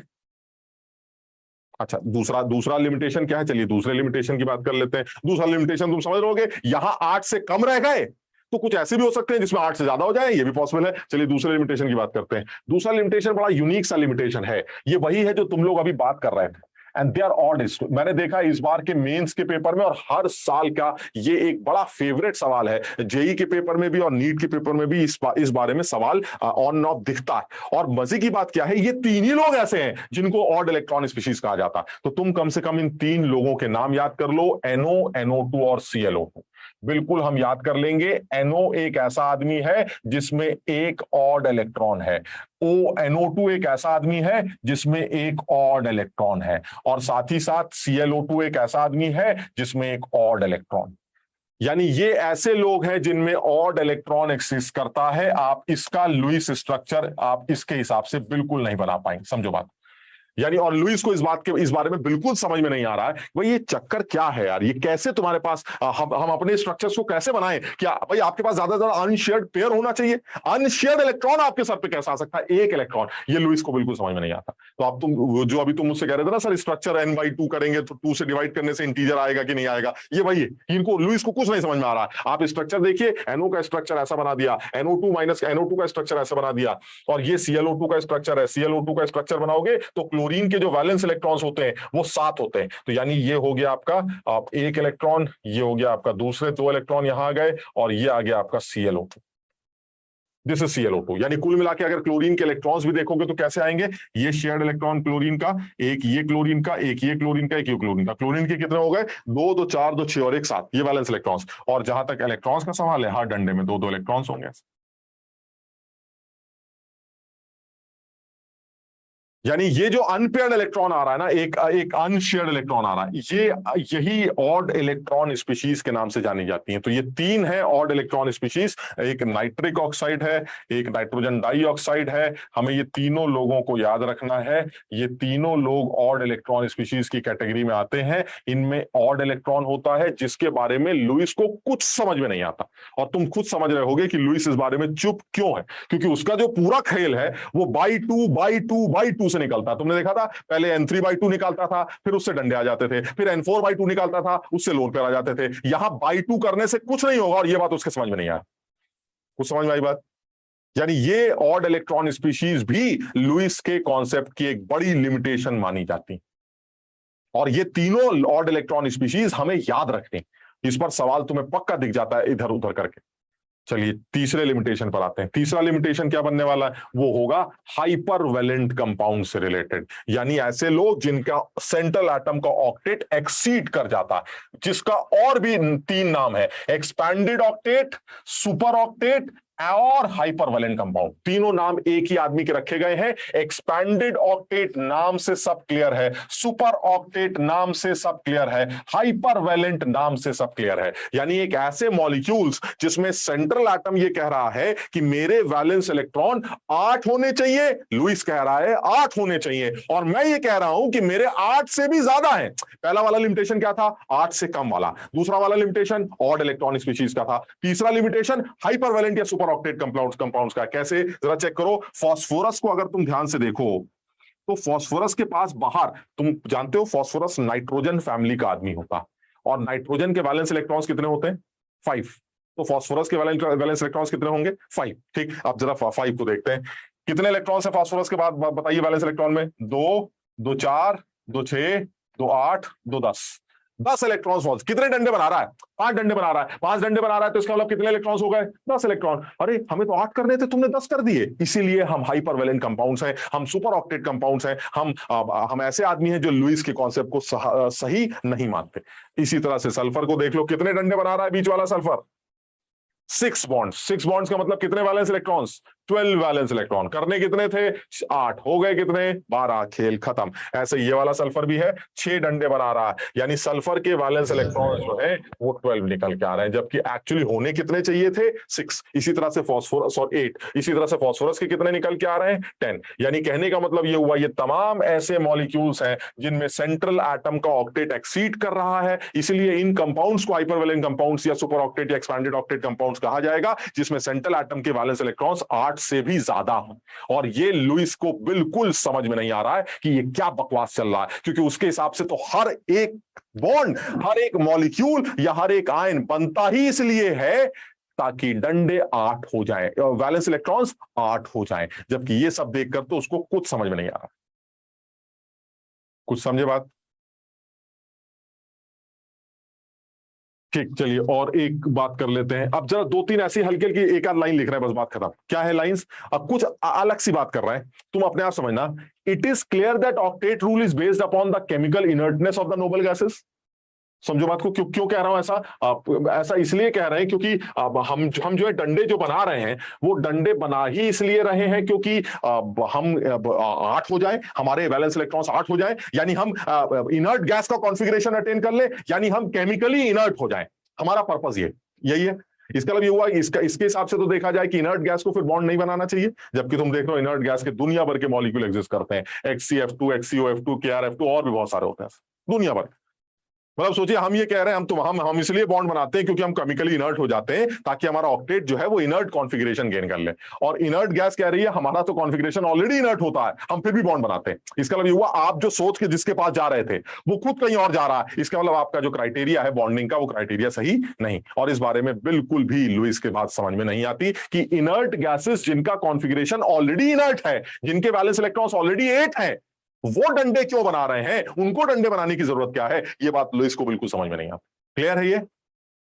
नेक्स्ट पॉइंट आता है, इस थ्योरी से आप शेप के बारे में कोई डिस्कशन नहीं कर सकते। अभी हमने बात की थी, जो दिल करे बना लो। लुईस को इससे कोई मतलब नहीं है कि तुम जो है सीधे डंडे बना रहे हो, कि तुम जो है आपस में चिपका के बना रहे हो। उसने कहा डंडे 4 होंगे, बात खत्म, तुम्हें जैसे लगाने लगा दो, मुझे कोई फर्क नहीं पड़ता।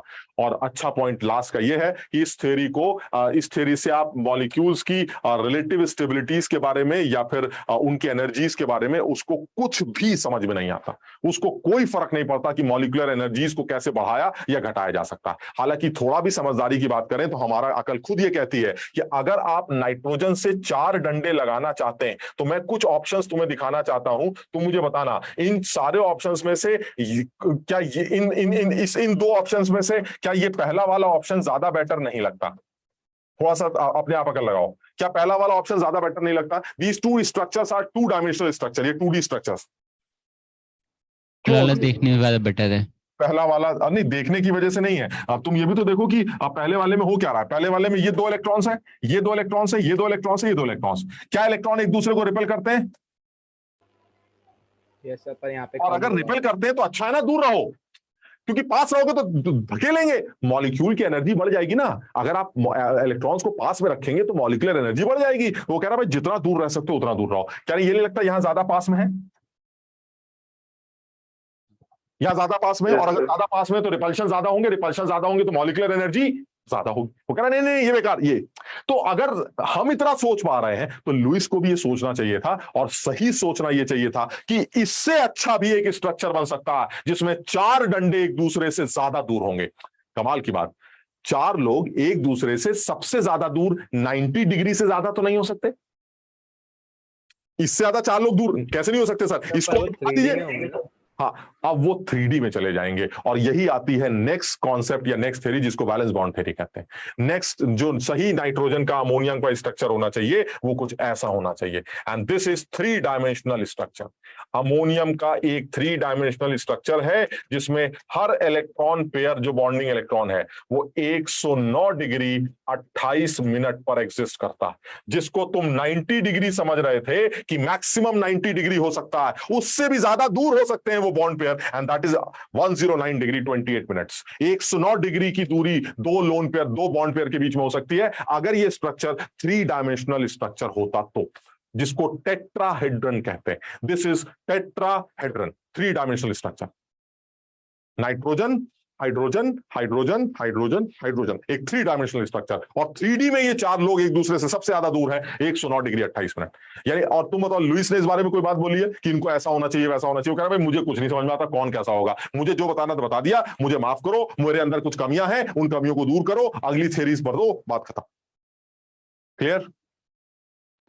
Yes sir. तो आज अगली क्लास में हम वैलेंस बॉन्ड थ्योरी स्टार्ट करेंगे लुइस के कॉन्सेप्ट को खत्म करके। तो इसके मैं पीडीएफ तुम्हें दे देता हूँ, और कल सर लास्ट क्लास के नोट्स अपलोड नहीं हुए दे दिए। कब चेक किया तुमने? सर अभी हो गए, सर अभी क्लास से हुए। जस्ट पहले, क्लास से जस्ट पहले ही किए मैंने, 10 मिनट पहले। सर 2 मिनट पहले तो मैं चेक किया था तब भी नहीं हुए थे।